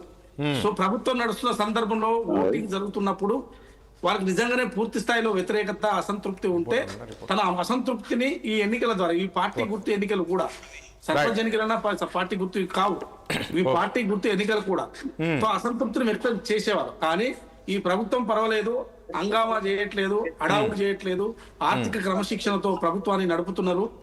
సో ఎటువంటి వృధా ఖర్చులు చేయట్లేదు. గత ప్రభుత్వం లాగా కాదు, కొంత వీళ్ళు ఆచూ చూసి అడుగులు వేస్తున్నారు. ఒక కమిటీ ఈవెంట్ తో కలిసి నిర్ణయాలు తీసుకుంటున్నారు. మోనోపాలిగా ఫామ్ హౌస్ నుంచి నిర్ణయాలు తీసుకోవట్లేదు, క్యాబినెట్ పెట్టి క్యాబినెట్ లో మంత్రులు చర్చించి నిర్ణయాలు తీసుకుంటున్నారు. ఒక పద్ధతి ప్రకారం నడుస్తున్నది. సో ఇందులో ఎక్కడ మోనోపాలి లేదు ఈ ప్రభుత్వంలో అనేది ప్రజలకు స్పష్టమైంది. అందుకోసమే సపోర్ట్ గా ఈ ఫలితాలు వస్తున్నాయని భావిస్తాను తప్ప. ఓకే వేణుగోపాల్ రెడ్డి, కొంచెం మా ప్రతినిధి ఖమ్మం నుంచి హరీష్ ఒకసారి లైవ్ లో ఉన్నారు, ఒకసారి హరీష్ తో మాట్లాడించే ప్రయత్నం చేద్దాం. హరీష్ చెప్పండి, ఎట్లా ఉంది మధిర మున్సిపాలిటీ సంబంధించి? అక్కడ కూడా కాంగ్రెస్ కైవసం చేసుకోబోతుంది, ఎందుకంటే డిప్యూటీ సీఎం అక్కడ ప్రాతినిధ్యం వహిస్తున్నారు. మొత్తం ఖమ్మం 2 మంత్రులు ఉన్నారు, డిప్యూటీ సీఎం బట్టి విక్రమార్క, అదేవిధంగా పొంగులేటి గోవిజంగా తుమ్మల, 3 మంత్రులు ఉన్నారు. ఎట్లా ఉంది అక్కడ మొత్తం కాంగ్రెస్ హవా కొనసాగుతుందా? ఇంకొకటి అనుగుణంగా ఒక టీడీపీ అభ్యర్థి కూడా గెలిచారు అనేది తెలుస్తూ ఉంది. సార్ మధిర నియోజకవర్గం, మధిర మున్సిపాలిటీతో పాటు అటు అశ్వరాపేట, ఇటు సత్తుపల్లి, ఎదులాపురం మున్సిపాలిటీలో కాంగ్రెస్ అభ్యర్థులు ముందంజలో ఉన్నారు. అటు కొత్తగూడెం నుంచి కొత్తగూడెం కార్పొరేషన్ సంబంధించి వరకు బయలువెళ్ళలేదు. మనకు మధిర మున్సిపాలిటీలో టీడీపీ అభ్యర్థి విజయం సాధించారు. ఓకే, కొత్తగూడెం కార్పొరేషన్ సంబంధించి కూడా ఫలితాలు వచ్చే అవకాశం ఉంది. అరే అక్కడ బీఆర్ఎస్ గట్టి పోటీ ఇస్తుందా లేక బీజేపీ ఇస్తుందా? బీఆర్ఎస్ కాంగ్రెస్ బీఆర్ఎస్ అభ్యర్థుల కార్పొరేషన్ నూతనంగా కొత్తగూడెం కార్పొరేషన్ లో సిపిఐ కూడా అక్కడ ట్రయాంగులర్ పోటీ ఉంది. ట్రయాంగులర్ పోటీలో ఎవరు విజయం సాధిస్తారనేది ఇంకా మరికొద్దిసేపు వేసి రావాల్సిందే. ఇంకా ఫలితాలు కొత్తగూడెం కార్పొరేషన్ సంబంధించి ఫలితాలు ఇంతవరకు బయటికి వెలువడలేదు. రైట్, ఓకే హరీష్, ఒకసారి ఉమ్మడి మహబూబ్నగర్ జిల్లాకు వెళ్దాం. మరి మహబూబ్నగర్ జిల్లాలో ఎలా కొనసాగుతుంది కౌంటింగ్ అనేది? ముఖ్యంగా ఇటు నారాయణపేట కావచ్చు, కొల్లాపూర్ కావచ్చు, వనపర్తి కావచ్చు, నాగర్కర్నూల్, ఇలా అన్ని ప్రాంతంలో ఎలా ఉంది కాంగ్రెస్ పార్టీ, ఎలా ఉంది రిజల్ట్ అనేది? కాంగ్రెస్ కావచ్చు, బీఆర్ఎస్ కావచ్చు, బీజేపీ కావచ్చు. ఎందుకంటే మనం చూసాం మున్సిపల్ ఎన్నికల నేపథ్యంలోనే బీజేపీ జాతీయ అధ్యక్షులు మహబూబ్నగర్లోని ఒక భారీ బహిరంగ సభ ఏర్పాటు చేశారు. కేంద్ర మంత్రులు కూడా వచ్చారు. అంటే బీజేపీ కూడా ఎంతో ప్రతిష్టాత్మకంగా తీసుకుంది ఈ యొక్క మున్సిపల్ ఎన్నికల్లో. సో మొట్టమొదటిసారిగా బీజేపీ అధ్యక్షులు అక్కడికి ప్రచారం చేశారు, జాతీయ అధ్యక్షులు. సో ఎలా ఉంది అక్కడ కౌంటింగ్ సంబంధించి? మా ప్రతినిధి రహీం ఉన్నారు, రహీం నాటి మరిన్ని వివరాలు తెలుసుకుందాం. రహీం, ఎక్కడ ఉన్నారు మీరు ఇప్పుడు? అక్కడ ఫలితాలు ఎలా ఉంది? ఏ పార్టీకి మున్సిపాలిటీ కైవసం చేసుకోబోతున్నారు? రైట్, గుడ్ ఆఫ్టర్నూన్ రాజేష్ గారు. ఉమ్మడి మహబూబ్ నగర్ జిల్లాలో చూసినట్లయితే హై టెన్షన్ మొదలైందని చెప్పవచ్చు. ఎందుకంటే తెలంగాణ రాష్ట్రంలో అధికారంలో ఉన్న కాంగ్రెస్ పార్టీకి పట్టం కడతారని అనుకున్నాం, కానీ ఏదైతే బీఆర్ఎస్ వర్సెస్ కాంగ్రెస్ అన్నట్లు ముందుకు పోతుందని చెప్పవచ్చు. నాగర్ కర్నూలు జిల్లా విషయానికి వస్తే 1, 2, 3 వార్డులు ఏకంగా బీఆర్ఎస్ కైవసం చేసుకుంది. దాదాపు ఉమ్మడి మహబూబ్ నగర్ జిల్లాలో చూసినట్లయితే జోగులాంబ గద్వాల జిల్లా అల్లంపూర్ నియోజకవర్గంలో దాదాపు 2 వార్డులు ఎమ్మెల్సీ కవిత పార్టీ అభ్యర్థులు కైవసం చేసుకోవాలని చెప్పవచ్చు. ఏదైతే ఎక్కడ కూడా ఎలాంటి అవాంఛనీయ ఘటనలు జరగకుండా పోలీస్ వాళ్ళు ఏదైతే ఎలాంటి అవాంఛనీయ ఘటనలు జరగకుండా చూస్తున్నారని చెప్పవచ్చు. స్థానిక ఏదైతే జిల్లాలలో ఉన్న కలెక్టర్లు కావచ్చు, ఎస్పీలు కావచ్చు, దగ్గరుండి ఈ యొక్క రహీం, వనపర్తిలో ఎలా ఉంది? రహీం, వనపర్తి మున్సిపాలిటీ ఎలా ఉంది? అక్కడ ఇంతమంది మాజీ మంత్రి ఉన్నాడు, ప్రస్తుతం ఎమ్మెల్యే ఉన్నారు. నాగర్ కర్నూలు ఎలా ఉంది? కొల్లాపూర్ ఎట్లా ఉంది? ఇక ఇటు అల్లంపూర్, మీరు అన్నట్లు జోగులం అల్లంపూరు, అదేవిధంగా నారంపేట్, అల్లంపూరు, ఈ వివరాలు చెప్పండి ఒకసారి. వనపర్తిలో పెబ్బేరు మండలానికి వెళ్తే ఫస్ట్ వార్డుకి సంబంధించి కరుణశ్రీ ఏదైతే కరుణశ్రీ గెలుపొందారు బీఆర్ఎస్ నుంచి. సెకండ్ వార్డుకి సంబంధించి సునీత కాంగ్రెస్ పార్టీ నుంచి గెలుపొందారు. మూడో వార్డుకి వెళ్తే శంకర్ బీఆర్ఎస్ నుంచి గెలుపొందారు. ఐదో వార్డుకి వెళ్తే కాంగ్రెస్ 14 ఓట్లతో కాంగ్రెస్ అభ్యర్థి గెలుపొందారు. ఆరో వార్డు విషయానికి వస్తే తాటికొండ కృష్ణ అని ఆరో వార్డు కాంగ్రెస్ అభ్యర్థి 218 ఓట్లతో గెలుపొందారు రాజేష్ గారు. ఏదైతే నార్కల్ విషయానికి వస్తే కల్వకుర్తి నియోజకవర్గంలో 7వ అభ్యర్థి కాంగ్రెస్ పార్టీ నుంచి కాంగ్రెస్ అభ్యర్థి గెలుపొందారు. దాదాపు 425 ఓట్ల మెజార్టీతో ఈ యొక్క కాంగ్రెస్ అభ్యర్థి కల్వకుర్తి 7వ వార్డులోకి సంబంధించిన అభ్యర్థి గెలుపొందారని చెప్పవచ్చు. నార్కల్ విషయానికి వస్తే 21వ వార్డు కాంగ్రెస్ అభ్యర్థి శంకర్ 319 ఓట్లతో గెలుపొందారు. నార్కర్నూలు 6వ వార్డు విషయానికి వస్తే కాంగ్రెస్ పార్టీ అభ్యర్థి 454 ఓట్లతో గెలుపొందారు. ఓవరాల్ గా చూసినట్లయితే ఉమ్మడి మహబూబ్నగర్ జిల్లాలో కానీ ఒక విషయం ఇక్కడ రహీం, ఒక పాయింట్ ఇక్కడ రహీం, మీరు చెప్తున్నట్లు ప్రతి మున్సిపాలిటీ పరిధిలోకి సంబంధించింది రిజల్ట్ చెప్తున్నారు. అక్కడ ఎంతసేపు ఉన్న కాంగ్రెస్ బీఆర్ఎస్ చెప్తున్నారు. అంటే బీజేపీ ఎక్కడ లేదనుకుంటున్నారా? ఎందుకు బీజేపీ ఎక్కడ కూడా అనుకున్న స్థాయిలో రిజల్ట్ కనబడలేదు? బీజేపీకి సంబంధించిన ఒక్క అభ్యర్థి కూడా గెలవలేదు అక్కడ. బీజేపీ విషయానికి వస్తే ఉమ్మడి మహబూబ్నగర్ జిల్లాలోని నారాయణపేట జిల్లా విషయానికి వస్తే నారాయణపేట జిల్లాలో బీజేపీ టీకేఆర్ ఏదైతే మక్తల్ కావచ్చు, అలాగే నారాయణపేట జిల్లాలలో 16వ వార్డుకు సంబంధించి బీజేపీ అభ్యర్థి అంబిక గెలుపొందారు. అలాగే 4వ వార్డులో కూడా ఏదైతే శ్వేత అంబటి కొండ 4వ వార్డు అభ్యర్థి కూడా బీజేపీ పార్టీ నుంచే గెలుపొందారు. 2 వార్డులు అయితే బీఆర్ఎస్ వచ్చాయి. అంటే మనం చూసినట్లయితే ఓవరాల్ గా ఇంకా పోలింగ్ కౌంటింగ్ కొనసాగుతుంది. వేచి చూడాల్సిందే రాజేష్ గారు. బీజేపీ నారాయణపేట జిల్లాలో బీజేపీ నారాయణపేట మక్తల్ నియోజకవర్గాలలో ఏదైతే కాంగ్రెస్ బార్డర్ కర్ణాటక బార్డర్ ఉండడం వలన ఏదైతే బీజేపీ కొంచెం ముందంజలో ఉందని చెప్పవచ్చు రాజేష్ గారు. Right, thank you Rahim. Right, చూస్తున్నాం కదా మొత్తానికి కాంగ్రెస్ వర్సెస్ బీఆర్ఎస్ అయితే కొనసాగుతుంది. రిజల్ట్ విషయానికి చూస్తే మాత్రం చూడాలి ఇంకా ఎలా ఉండబోతుంది ఏంటి అని. వేణుగోపాల్ రెడ్డి గారు, ఒక పాయింట్ ఇక్కడ, ఇప్పుడు ముఖ్యమంత్రి గారు కూడా సొంత జిల్లా మహబూబ్నగర్ జిల్లా, సొంత జిల్లా కాబట్టి ఇప్పుడు మా ప్రతినిధి చెప్పినట్లు కొన్ని కాంగ్రెస్కు చెప్తున్నారు, కొన్ని బీఆర్ఎస్కు చెప్తూ ఉన్నారు.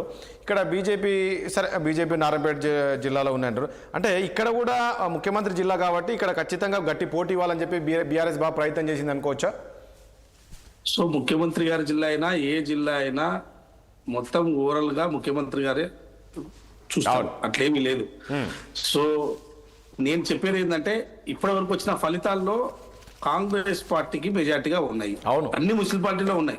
ఓకే, కొంత ఒక దగ్గర అటు ఇటుగా కొంత ఉండొచ్చు, అటు కొంచెం ఒక దగ్గర సంఖ్య తక్కువ ఉండొచ్చు, సంఖ్య ఎక్కువ ఉండొచ్చు, కానీ మెజార్టీగా ఉన్నాయి. ఇంకా కొన్ని వార్డుల్లో ఇంకా రాలేదు, ఇంకా ఫలితాలే రాలేదు. 2-3 వచ్చినాయి, కొన్ని 2-3 వచ్చిన దాంట్లో ఈ ఫలితాలు ఉన్నాయి. ఇక మీరు అన్నట్టు మక్తల్ నారాయణపేట, నాకు తెలిసి మక్తల్ నారాయణపేటలో బీజేపీ వర్సెస్ కాంగ్రెస్ ఉండొచ్చు, కాంగ్రెస్ వర్సెస్ బీజేపీ ఉండొచ్చు. అక్కడ బీఆర్ఎస్ పెద్ద పర్ఫార్మెన్స్ చూపించకపోవచ్చు అనేది మా అంచనా. అక్కడ కొంచెం పట్టణంలో గతంలో కూడా నారాయణపేట మక్తలో బీజేపీకే వచ్చిన చైర్మన్. సో కాబట్టి అక్కడ ఆ ప్రాంతంలో కొంత బీజేపీ కాంగ్రెస్ కు పోటీ ఇస్తుంది, కానీ బీఆర్ఎస్ పోటీ ఇవ్వకపోవచ్చు అనేది ఒక అంచనా. ఏదైనా ఓవరాల్ గా ఎవరిచ్చినా పోటీ కాంగ్రెస్ కే పోటీ ఇవ్వాల్సిందే. అన్ని చోట్ల కాంగ్రెస్ పార్టీ పోటీ ఇస్తుంది ఎవరికైనా, బీజేపీకైనా బీఆర్ఎస్ కైనా. వాళ్ళే ఒక దగ్గర ఆయా ప్లేస్ లో సెకండ్ థర్డా అనేది వాళ్ళు ఆ 2 పార్టీలు చూసుకోవాల్సిందే. కాబట్టి అందుకోసమే ఫలితాలు పూర్తి స్థాయిలో మాకు అనుకూలంగా ఉంటాయి.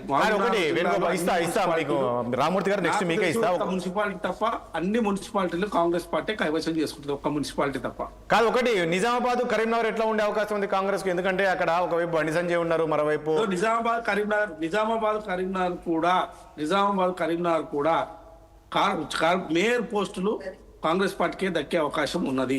ఎందుకు అని అంటే ఓకే, అక్కడ మిక్స్డ్ గా ఫలితాలు వచ్చే అవకాశం ఉన్నాయి. బీజేపీకి, బీఆర్ఎస్ కు, కాంగ్రెస్ కు, ఎంఐఎం ఇన్ని పార్టీలు పోటీ పడుతున్నాయి. ఒక 4 పార్టీలు పోటీ, 3 కాకుండా 4 పార్టీలు పోటీ పడుతున్నాయి. 4 పార్టీలు ఏ పార్టీ కూడా మెజార్టీ సాధించకపోవచ్చు అని నా అంచనా. అంటే మేయర్ పదవికి. కాకపోతే అక్కడ జరిగిన ఫలితాల తర్వాత ఎవరు ఏంటి ఎట్లా అయింది అనేది తర్వాత తెలుస్తుంది. Okay right. రామ్మూర్తి గారు నేను మీకు ఇస్తాను, ఒకసారి సునీత గారి దగ్గరికి వెళ్ళొచ్చి మీకు ఇస్తాను. రామ్మూర్తి గారు ఒకసారి బీజేపీ వర్షన్ తీసుకుందాం. సునీత గారు, ఏంటి మున్సిపల్ ఎన్నికలను చూస్తే ఎట్లా కనపడుతుంది, ఏమనిపిస్తుంది?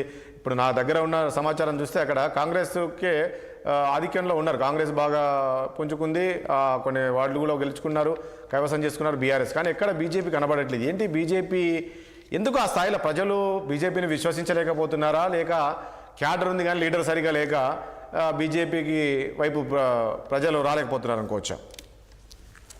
నమస్తే రాజేష్ గారు, ప్యానెల్లో ఉన్న మిత్రులకు, మీకు 6 టీవీ ప్రేక్షకులకు నమస్తే అండి. నమస్తే. ఇప్పుడు ఇక్కడ ప్రభుత్వము ఇంకా 3 సంవత్సరాలు ఉండబోతుంది, అది అందరికీ అర్థమైన విషయమే సార్. ఇప్పుడు లోకల్ బాడీ ఎలక్షన్స్ ఏవైనా మనం ఇప్పుడు కాదు, గతంలో చూసుకున్నా కూడా మనకు బీఆర్ఎస్ ప్రభుత్వం స్వీప్ అవుట్ చేసిన పరిస్థితి కూడా మనం చూసినాం వాళ్ళ గవర్నమెంట్ లా.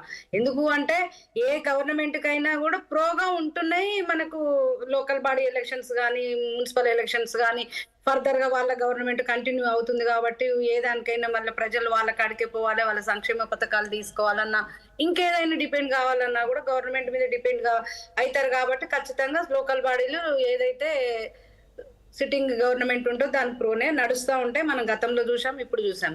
ఇంకా బీజేపీ పరిస్థితికి వస్తే ఇప్పుడు మేము గతంలో కంటే ఇప్పుడు బాగా పుంజుకున్నాం సార్. మేము ఇప్పుడు ఖమ్మంలో ఇంత ముందు మాకు అసలు ఎంట్రీయే లేదు.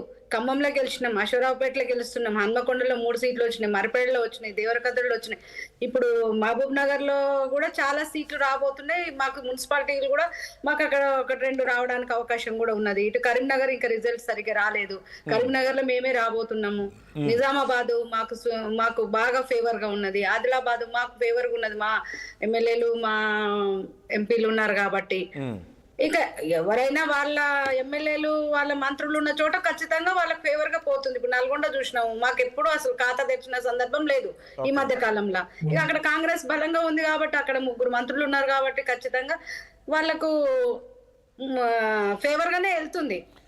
ఇంకోటి సునీత గారు, నేను ఇంతకుముందు అన్నట్లు ఇంకా బీజేపీకి మీరు అనుకున్న దానికన్నా ఇంకా ఎక్కువ మున్సిపాలిటీ అభ్యర్థులను కైవసం చేసుకోవచ్చు. కానీ ఇక్కడ క్యాడర్ మీ లీడర్ సరిగా లేకపోవడము, మీలో సమన్వయం లేకపోవడంతో కాస్త మైనస్ అవుతుంది అనేది కొద్దిసేపటి క్రితమే మనకు లక్ష్మణ్ గారు అన్నారు. ఆ పరిస్థితి ఉందా? అట్లేం లేదు సార్. ఇప్పుడు మా లీడర్లు అంతా కలుపుకొని వాళ్ళు ఒక్కొక్కరు అన్ని జిల్లాలకు పర్యటించి మనకు ఎలక్షన్ల ప్రచారంలో పాల్గొనడం జరిగింది. కిషన్ రెడ్డి గారు, రామచంద్రరావు గారు, లక్ష్మణ్ గారు, బండి సంజయ్ గారు అందరూ వాళ్ళ నియోజకవర్గాలే కాకుండా వాళ్ళు అదర్ కాన్స్టిట్యున్సీలో కూడా తిరగడం జరిగింది. అక్కడ ఎక్కడ వాళ్ళకి మధ్యలో గ్యాప్స్ ఏం లేవు, అంతా ఉమ్మడిగానే కూర్చొని ఉమ్మడిగానే డిసైడ్ చేసుకోవడం జరుగుతుంది. ఇక్కడ జరిగింది ఏంది అంటే ఇప్పుడు దేశవ్యాప్తంగా చూస్తే మోడీ గారు కావాలి ప్రధానమంత్రి అని అనుకున్నారు ప్రజలు. మోడీ గారికి బాగా ఆహ్వానించిండ్రు, 8 ఎంపీ సీట్లు గెలిపించిండ్రు. అక్కడ ప్రజలు వాళ్ళకు అప్పటికి ఏది అవసరమో అది ఆలోచిస్తుంటారని మనకు అక్కడ క్లియర్ గా అర్థమవుతుంది. మనకు జిహెచ్ఎంసీ పరిధికి వచ్చేసరికి ఇక్కడ భారతీయ జనతా పార్టీ ఉంటే బాగుంటుంది అని చెప్పి మనకు ఇక్కడ మున్సిపాలిటీ జిహెచ్ఎంసీలో గెలిపించడం జరిగింది. ఎమ్మెల్సీ సైడ్కి వచ్చేసరికి కూడా మనకు చదువుకున్న వాళ్ళంతా సెంట్రల్ గవర్నమెంట్ స్ట్రాంగ్ గా ఉంది, దేశవ్యాప్తంగా మంచిగా ఉంది, ప్రభుత్వం ఆర్థికంగా డెవలప్ చేస్తున్నాడు దేశాన్ని. ఇక్కడ మొత్తం డెవలప్ చేయడానికి అవకాశం ఉన్నది. మోడీ గారు ఇచ్చే ఏదైతే సంక్షేమ పథకాలు కానివ్వండి. కాదండి సునీత గారు, ఒక్క పాయింట్ ఇక్కడ సునీత గారు ప్లీజ్ ఒక నిమిషం. సునీత గారు, ముఖ్యమంత్రిగా ఇంత స్ట్రాంగ్ గా యాక్చువల్గా మేము గ్రామీణ స్థాయిలో లేము. మేము సర్పంచ్ ఎలక్షన్లు 100 సర్పంచ్ ఉంటే మేము ఇలా 1000 గెలవడం జరిగింది. సునీత గారు ఒక్క నిమిషం ఇక్కడ. సునీత గారు, నేను ఏమంటున్నా, ముఖ్యమంత్రి గారు కూడా మొన్న ఈ ఎలక్షన్ లో మనం చూసాం, ఎలక్షన్ ముందు కూడా ఆయన మీడియా సమావేశం ఏర్పాటు చేసి ప్రజలు గుర్తుంచుకోవాలి, ఎందుకంటే 10 ఏళ్ళు బీఆర్ఎస్ పార్టీ ఉండి మున్సిపాలిటీలో ఏం చేశారనేది మీరు చూడండి. ఇప్పుడు వాళ్ళు వచ్చి ఏం చేయలేదు అంటున్నారు. తర్వాత 12 ఏళ్ళు అక్కడ బీజేపీ కేంద్రంలో ఉంది, వాళ్ళు ఏం చేశారు పట్టణాలకు, మీరు ఇవన్నీ కూడా గ్రహించి మీరు ఓటేయండి అనేది ముఖ్యమంత్రి గారు స్పష్టంగా చెప్పారు. 10 ఏళ్ళు ఉండి బీఆర్ఎస్ పార్టీ ఏం చేయలేదు, 12 ఏళ్ళుగా బీజేపీ అధికారంలో ఉంది, వాళ్ళు ఏమీ చేయలేదు పట్టణాలకు. సో మేము ఇప్పుడు వచ్చాం కాబట్టి మమ్మల్ని చూడండి, మార్పు చూసి ఓటేయండి అనేది ఆయన చెప్పారు. అది కూడా ప్రజలు బాగా ఆలోచించాల్సిన అంశమే. ఆ రకంగా కూడా ఈరోజు కాంగ్రెస్ పార్టీ ఎక్కువ స్థానాలు వస్తున్నాయి అనుకోవచ్చు. సార్ ఇప్పుడు ఎట్లుంటదంటే కేంద్ర ప్రభుత్వము ఇక్కడ మాకు స్టాఫ్ ఉండరు కాబట్టి డైరెక్ట్ మా పరిపాలన ఉండదు. మేము ఏ కేంద్ర నిధులు ఇచ్చినా రాష్ట్ర ప్రభుత్వం ద్వారానే ఖర్చు పెట్టడం జరుగుతుంది కాబట్టి ఇప్పుడు సింపుల్ గా మనం ఒక ఎగ్జాంపుల్ తీసుకోవచ్చు సార్. మేము for head 5 kgs rice central government నుంచి ఇస్తున్నది. అది ఎవరి పేరు మీద? స్టేట్ గవర్నమెంట్ మీద వెళ్తుంది. రేషన్ షాపులలో బియ్యం రాష్ట్ర ప్రభుత్వం ఇస్తున్నట్టుగానే ముందుకెళ్తుంది. మేము ఇండ్లకు పైసలు ఇస్తున్నాం. 2,50,000 3 లక్షల గృహాలు ఇచ్చింది కేంద్ర ప్రభుత్వము. ఏమి ఇక్కడ ఏం జరుగుతుంది? స్టేట్ గవర్నమెంటే మనకి ఇల్లు ఇస్తున్నది, డబుల్ బెడ్రూమ్ ఇస్తున్నది అని పోతున్నది. మేము ఇప్పుడు వచ్చేసి రోడ్లకు వేణుగోపాల్ రెడ్డి గారు ఏమో క్వశ్చన్ అడుగుతున్నారు. ఒక నిమిషం వేణుగోపాల్, సునీత గారు ఒక్క నిమిషం ఉండండి ప్లీజ్. వేణుగోపాల్ రెడ్డి గారు అడుగుతున్నారు. ప్రభుత్వం ఇంప్లిమెంటేషన్ చేస్తుంది కాబట్టి అది చూసి ప్రజలకు ఏమనిపిస్తుంది? రాష్ట్ర ప్రభుత్వమే ఇది చేస్తుంది కాబట్టి మేము అది స్ట్రాంగ్ గా ఇక్కడ ఒక పాయింట్ సునీత గారు ఒక పాయింట్ ప్లీజ్, నేను ఒక విషయం అడుగుతాను. సునీత గారు మీరు అన్నట్లు రాష్ట్ర ప్రభుత్వమే చేస్తుందని ప్రజలు అనుకుంటున్నప్పుడు అక్కడ మీ వైఫల్యం కదా. కేంద్రం నుంచి మాకు ఈ నిధులు వచ్చినాయని చెప్పి మీరు ప్రచారం చేసుకోలేకపోతున్నారు కదా. మేము కేంద్ర ప్రభుత్వం రైట్. వేణుగోపాల్ రెడ్డి గారు ప్లీజ్. రామూర్తి గారి దగ్గరికి వెళ్ళాలి ప్లీజ్. ఇవన్నీ మేము స్ట్రాంగ్ గా గ్రామీణ స్థాయిలో కింది స్థాయి దాకా మేము తీసుకుపోలేదేమో అని నేను కూడా భావిస్తున్నాను. ఎందుకు అంటే ఇప్పుడు కేంద్ర ప్రభుత్వంలో లక్షల కోట్ల రూపాయలు ఇస్తూ బడ్జెట్ లో ఇన్ని వేల కోట్ల రూపాయలు ఇస్తూ ఇన్ని ప్రాజెక్టులు ఇస్తూ ఇన్ని మనకు డెవలప్మెంట్ కార్యక్రమాలు చేస్తున్నా కూడా యాజ్ ఒక కార్యకర్తగా మేము గ్రౌండ్ లెవెల్ లో ఇది మాది అని తీసుకుపోలేకపోతున్నాము. ఇంకొకటి వీళ్ళు ఎప్పుడు ఏం చేస్తున్నారు? కాంగ్రెస్ గవర్నమెంట్ ఏం చేస్తున్నదండి, ప్రభుత్వం ఏం చేస్తున్నదంటే మేము ఇచ్చినవన్నీ వాళ్ళు ఇస్తున్నట్టుగా చేసుకుంటూ మళ్ళీ బదనాం చేయడం కూడా చేస్తున్నది మీదంగా. ఎందుకు అంటే ఇప్పుడు బీఆర్ఎస్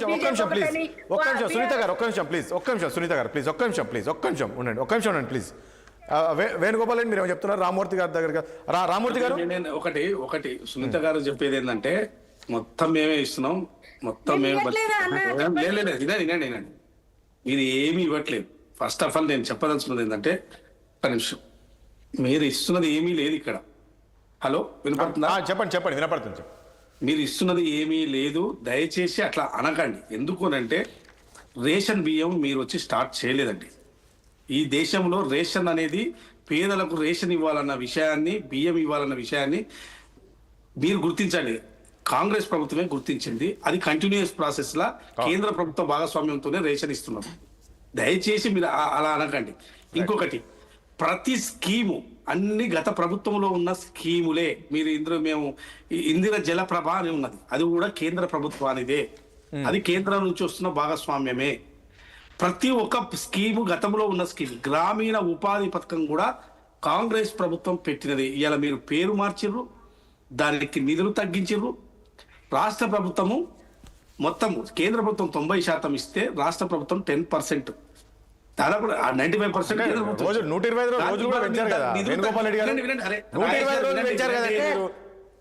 వినండి. సో మేము ఇస్తున్నాం చెప్పుకోలేదు. 122 స్కీములకు సంబంధించి ఇవాళ మీరు 18 స్కీములు కోత పెట్టిర్రు. 4 స్కీములు మాత్రమే ఇప్పుడు నడిపిస్తున్నారు. సో కాబట్టి కేంద్ర ప్రభుత్వం మేము ఇస్తున్నాం మేము చెప్పుకోలేకపోతున్నాం అంటే ఇళ్ళకి కొత్తగా మీరు ఇచ్చింది ఏమీ లేదు. దయచేసి ఇండ్లకు సంబంధించి కూడా ఇది అలా కొత్తగా వచ్చిన స్కీమ్ కాదు. గతంలో కూడా కేంద్ర ప్రభుత్వము హౌసింగ్ కు నిధులు ఇచ్చేది, రాష్ట్ర ప్రభుత్వము కేంద్ర ప్రభుత్వ భాగస్వామ్యంతో ఇచ్చేది. కాకపోతే గతంలో ఇంకా రాజశేఖర రెడ్డి గారు, ఇప్పుడు రేవంత్ రెడ్డి గారు పెద్ద ఎత్తున ఇండ్లు కట్టించాలని చెప్పి రాష్ట్ర ప్రభుత్వమే ఎక్కువ నిధులు భరించి ఎక్కువ ఇండ్లకు ఇస్తుంది.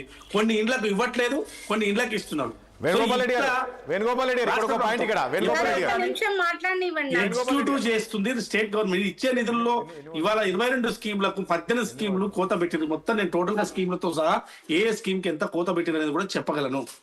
ఈ సందర్భం కాదు, ఇది మున్సిపల్ ఎన్నికలకు సంబంధించిన ఫలితాలమైన చర్చ రాజేష్ గారు పెట్టారు కాబట్టి డిబేట్ దాని మీద పోవాలని నేను కోరుకుంటున్నాను.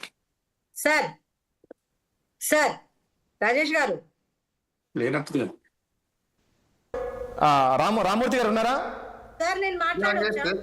లేదు, రామూర్తి గారితో మాట్లాడిద్దాం. చాలాసేపు అయిందని వెయిట్ చేసి. రామూర్తి గారు ఇప్పుడు చాలా క్లియర్ గా వినపడుతుందా మీకు? రామూర్తి ఒక్క పాయింట్ నేను ఒక విషయం అడుగుతాను. ఇప్పుడే అందిన బ్రేకింగ్ ఏంటంటే ఇబ్రహీంపట్నం మున్సిపాలిటీ బీఆర్ఎస్ పార్టీ కైవసం చేసుకున్నదని తెలుస్తుంది. సిరిసిల్లలోని 39 వార్డులో 25 వార్డులు బీఆర్ఎస్ పార్టీ కైవసం చేసుకున్నదని తెలుస్తూ ఉంది. ఇప్పుడు చెప్పండి రామూర్తి గారు. ఇప్పుడు నేను ఒకటే క్లియర్ గా వేణుగోపాల్ రెడ్డి గారు కానీ మా సునీతారెడ్డి గారు కానీ మేము చాలా సార్లు అన్ని డిబేట్ లో పాల్గొంటూనే ఉంటాం. చాలా క్లియర్ గా ఎంపీ ఎన్నికల్లో ఏమైందండి, బీఆర్ఎస్ పార్టీ అయిపోయింది, ఇక మేమే ప్రత్యామ్నాయం, మాకు తప్ప కాంగ్రెస్ పార్టీని ఎదుర్కొనే శక్తి ఎవరికి లేదని బీజేపీ పార్టీ ఎన్నో రకాల దుమ్మెని. నేను ఒకటే అడుగుతున్నాను, బీఆర్ఎస్ పార్టీయే కాంగ్రెస్ పార్టీ ఆగడాలను, కాంగ్రెస్ పార్టీ అవినీతిని, కాంగ్రెస్ పార్టీ మోసాలను, కాంగ్రెస్ పార్టీ చేస్తున్న దౌర్జన్యాలను వంగబెట్టి గుద్దే పార్టీ బీఆర్ఎస్ పార్టీ అని ఇప్పటికైనా బీజేపీ ఒప్పుకోవాలి. అది చేయాలి ఇప్పుడు ఫస్ట్. ఎందుకంటే ప్రత్యామ్నాయం మేమేమని మీకు ఎంపీ ఎన్నికల్లో మొత్తం మాకే వచ్చినాయి, కాంగ్రెస్ పార్టీకి మేమే ప్రత్యామ్నాయం అన్న వాళ్ళు మళ్ళీ ఇప్పుడు మేము అక్కడ ఖాతా తెరవలేదు, ఇక్కడ మాకు క్యాండిడేట్లే లేరు, అక్కడ మాకు వ్యక్తులే లేరు, ఇవన్నీ ఎందుకు మరి దొంగ ఏడుపులు? అప్పుడు అనాలి కదా, బీఆర్ఎస్ మొత్తం చూస్తున్నది, బీఆర్ఎస్ ఈ పార్టీ 10 సంవత్సరాలు పోరాడింది. కానీ ఇక్కడ రామూర్తి గారు ఒక పాయింట్, ఇక్కడ రామూర్తి గారు ఒక పాయింట్, ఇక్కడ మీరు అంటున్నారు, రామూర్తి గారు మీరు అంటున్నారు ఒక పాయింట్, మీరు అంటున్నారు బీఆర్ఎస్ పార్టీ, ప్లీజ్ ఒక్క నిమిషం రామూర్తి, నాకు ఒక క్వశ్చన్, బీఆర్ఎస్ పార్టీ కైవసం చేసుకున్నా కానీ ఇక్కడ బీఆర్ఎస్ బీజేపీ ఒకటయ్యారు అనేది బాగా ముఖ్యమంత్రి గారు కూడా అంటున్నారు, బయట కూడా ఇదే ప్రచారం జరుగుతుంది. ఎంత దుర్మార్గంగా ఉంటదంటే బ్రదర్, ఇవాళ మదిరలో టీడీపీ కాంగ్రెస్ పొత్తుతోటి టీడీపీ గెలిచారు. ఇక కాంగ్రెస్ పార్టీ ఎంత దుర్మార్గాన్ని కొడి కట్టుతుందంటే, అక్కడో మొన్నటిదాకా తిట్టిన ఎంఐఎం తోటి పొత్తు పెట్టుకుంటది, ఇక్కడనో టీడీపీ పక్క రాష్ట్రంలో ఉన్న ప్రత్యర్థి అయిన వీళ్ళు కాంగ్రెస్ పార్టీ పుట్టుకనే టీడీపీ పుట్టుకనే కాంగ్రెస్ పార్టీకి వ్యతిరేకంగా పుట్టిన ఆ పార్టీతో పొత్తు పెట్టుకొని గెలుస్తుంది. అంటే ఇంత దౌర్భాగ్య పరిస్థితిలో ఉన్నది కాంగ్రెస్ పార్టీ. అంటే సొంతంగా గెలవలేని పరిస్థితి, మంచిగా మేము చేసే పథకాలు చూపెట్టి గెలవలేని పరిస్థితి. గెలుస్తున్నారు ఎక్కడయ్యా అంటే గవర్నమెంట్ ఉన్నది కాబట్టి కంపల్సరీలా వీళ్ళని గెలిపిస్తేనే మేము మా ఊరు బాగుపడతాయి, మా మున్సిపాలిటీలు బాగుపడతాయని ప్రజలు ఊహించారు కాబట్టినే వీళ్ళు గెలుస్తున్నారు తప్ప, వీళ్ళకు ఇప్పటికైనా ప్రజలు ఏదైతే ఇచ్చిన హామీలు నెరవేర్చడానికి ప్రయత్నం చేయాలి. ఇంకా వ్యతిరేకత వచ్చి మీ మొహం మీద ఉమ్మేక ముందే మీరు చేరుకోవాలంటే ఈ సందర్భంగా మీ ద్వారా కాంగ్రెస్ పార్టీకి తెలియజేస్తున్నాం, కాంగ్రెస్ పార్టీని అన్ని రకాలుగా పాతాళంలో తొక్కే ఏకైక పార్టీ బీఆర్ఎస్ పార్టీ, గుర్తుపెట్టుకోవాలా బీజేపీ కూడా. రైట్, ఓకే, చూద్దాం. మనకు కోటేశ్వరరావు గారు కూడా, మనకు రాజకీయ విశ్లేషకులు, సీనియర్ జర్నలిస్టు కోటేశ్వరరావు గారు కూడా మనకు లైవ్లోకి వచ్చారు. కోటేశ్వరరావు గారు, కోటేశ్వరరావు గారు ఉన్నారా? కోటేశ్వరరావు గారు, ఫలితాలు చూస్తే గట్టి పోటీ ఇస్తున్నట్టు కనబడుతుంది బీఆర్ఎస్ పార్టీ కాంగ్రెస్కి. ఖచ్చితంగా అండి రాజేష్ గారు, పంచాయతీ ఎన్నికల్లో ఏ విధంగా అయితే బీఆర్ఎస్ పార్టీ లేదా పరిశీలకులు ఊహించిన దానికంటే బీఆర్ఎస్ ప్రభావం చూపించిందో దాని కొనసాగింపుగానే అదే ట్రెండ్ లో, అంటే అత్యధిక వార్డులు లేదా అత్యధిక మున్సిపాలిటీలు కాంగ్రెస్ గెలుచుకున్నప్పటికీ బీఆర్ఎస్ కూడా తన సత్తాను చాటేందుకు అదే ట్రెండ్ లో ఉంటుందనేటువంటిది నేను ఎన్నికలకు ముందు చెప్పాను. ఇప్పుడు కూడా నేను అదే చెప్తున్నా, వస్తున్నటువంటి ఫలితాలు కూడా అదే ట్రెండ్ ని చూపిస్తున్నాయి.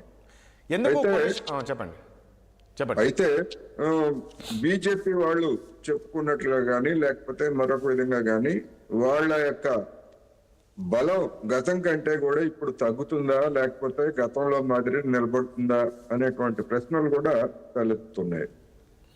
అందుకని అంటే పంచాయతీ ఎన్నికల నాటికి ఇప్పటికీ పరిస్థితుల్లో పెద్దగా మార్పులు ఏమీ లేవు, రాజకీయ పరిణామాల్లో కావచ్చు లేదా ఆర్థిక పరిస్థితుల్లో కావచ్చు.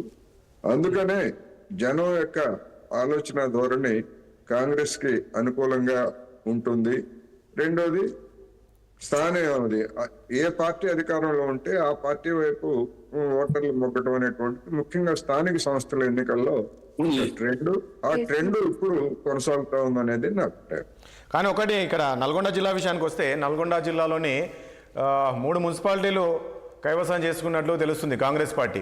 అంటే ఇక అది ఎట్లా చూడాలంటారు? అంటే అక్కడ మంత్రులు ఒకవైపు ఉత్తమ్ కుమార్ రెడ్డి, మరోవైపు కోమటిరెడ్డి వెంకటరెడ్డి వీళ్ళంతా ఉన్నారు కాబట్టి ఇది ఒక కాస్త వాళ్ళకు ఒక ప్రతిష్టాత్మకంగా ఒక ప్రెస్టీజ్ ఇష్యూ అనుకోవచ్చా అక్కడ నల్గొండ జిల్లాలో? నల్గొండ లేదా ఖమ్మం జిల్లాల్లో లేదా వరంగల్, ఉమ్మడి వరంగల్, ఈ 3 జిల్లాల్లో కూడా గతంలో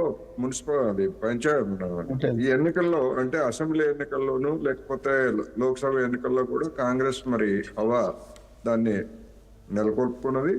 సహజంగానే దాని ప్రభావం ఈ ఎన్నికల్లో కూడా ఉంటుంది.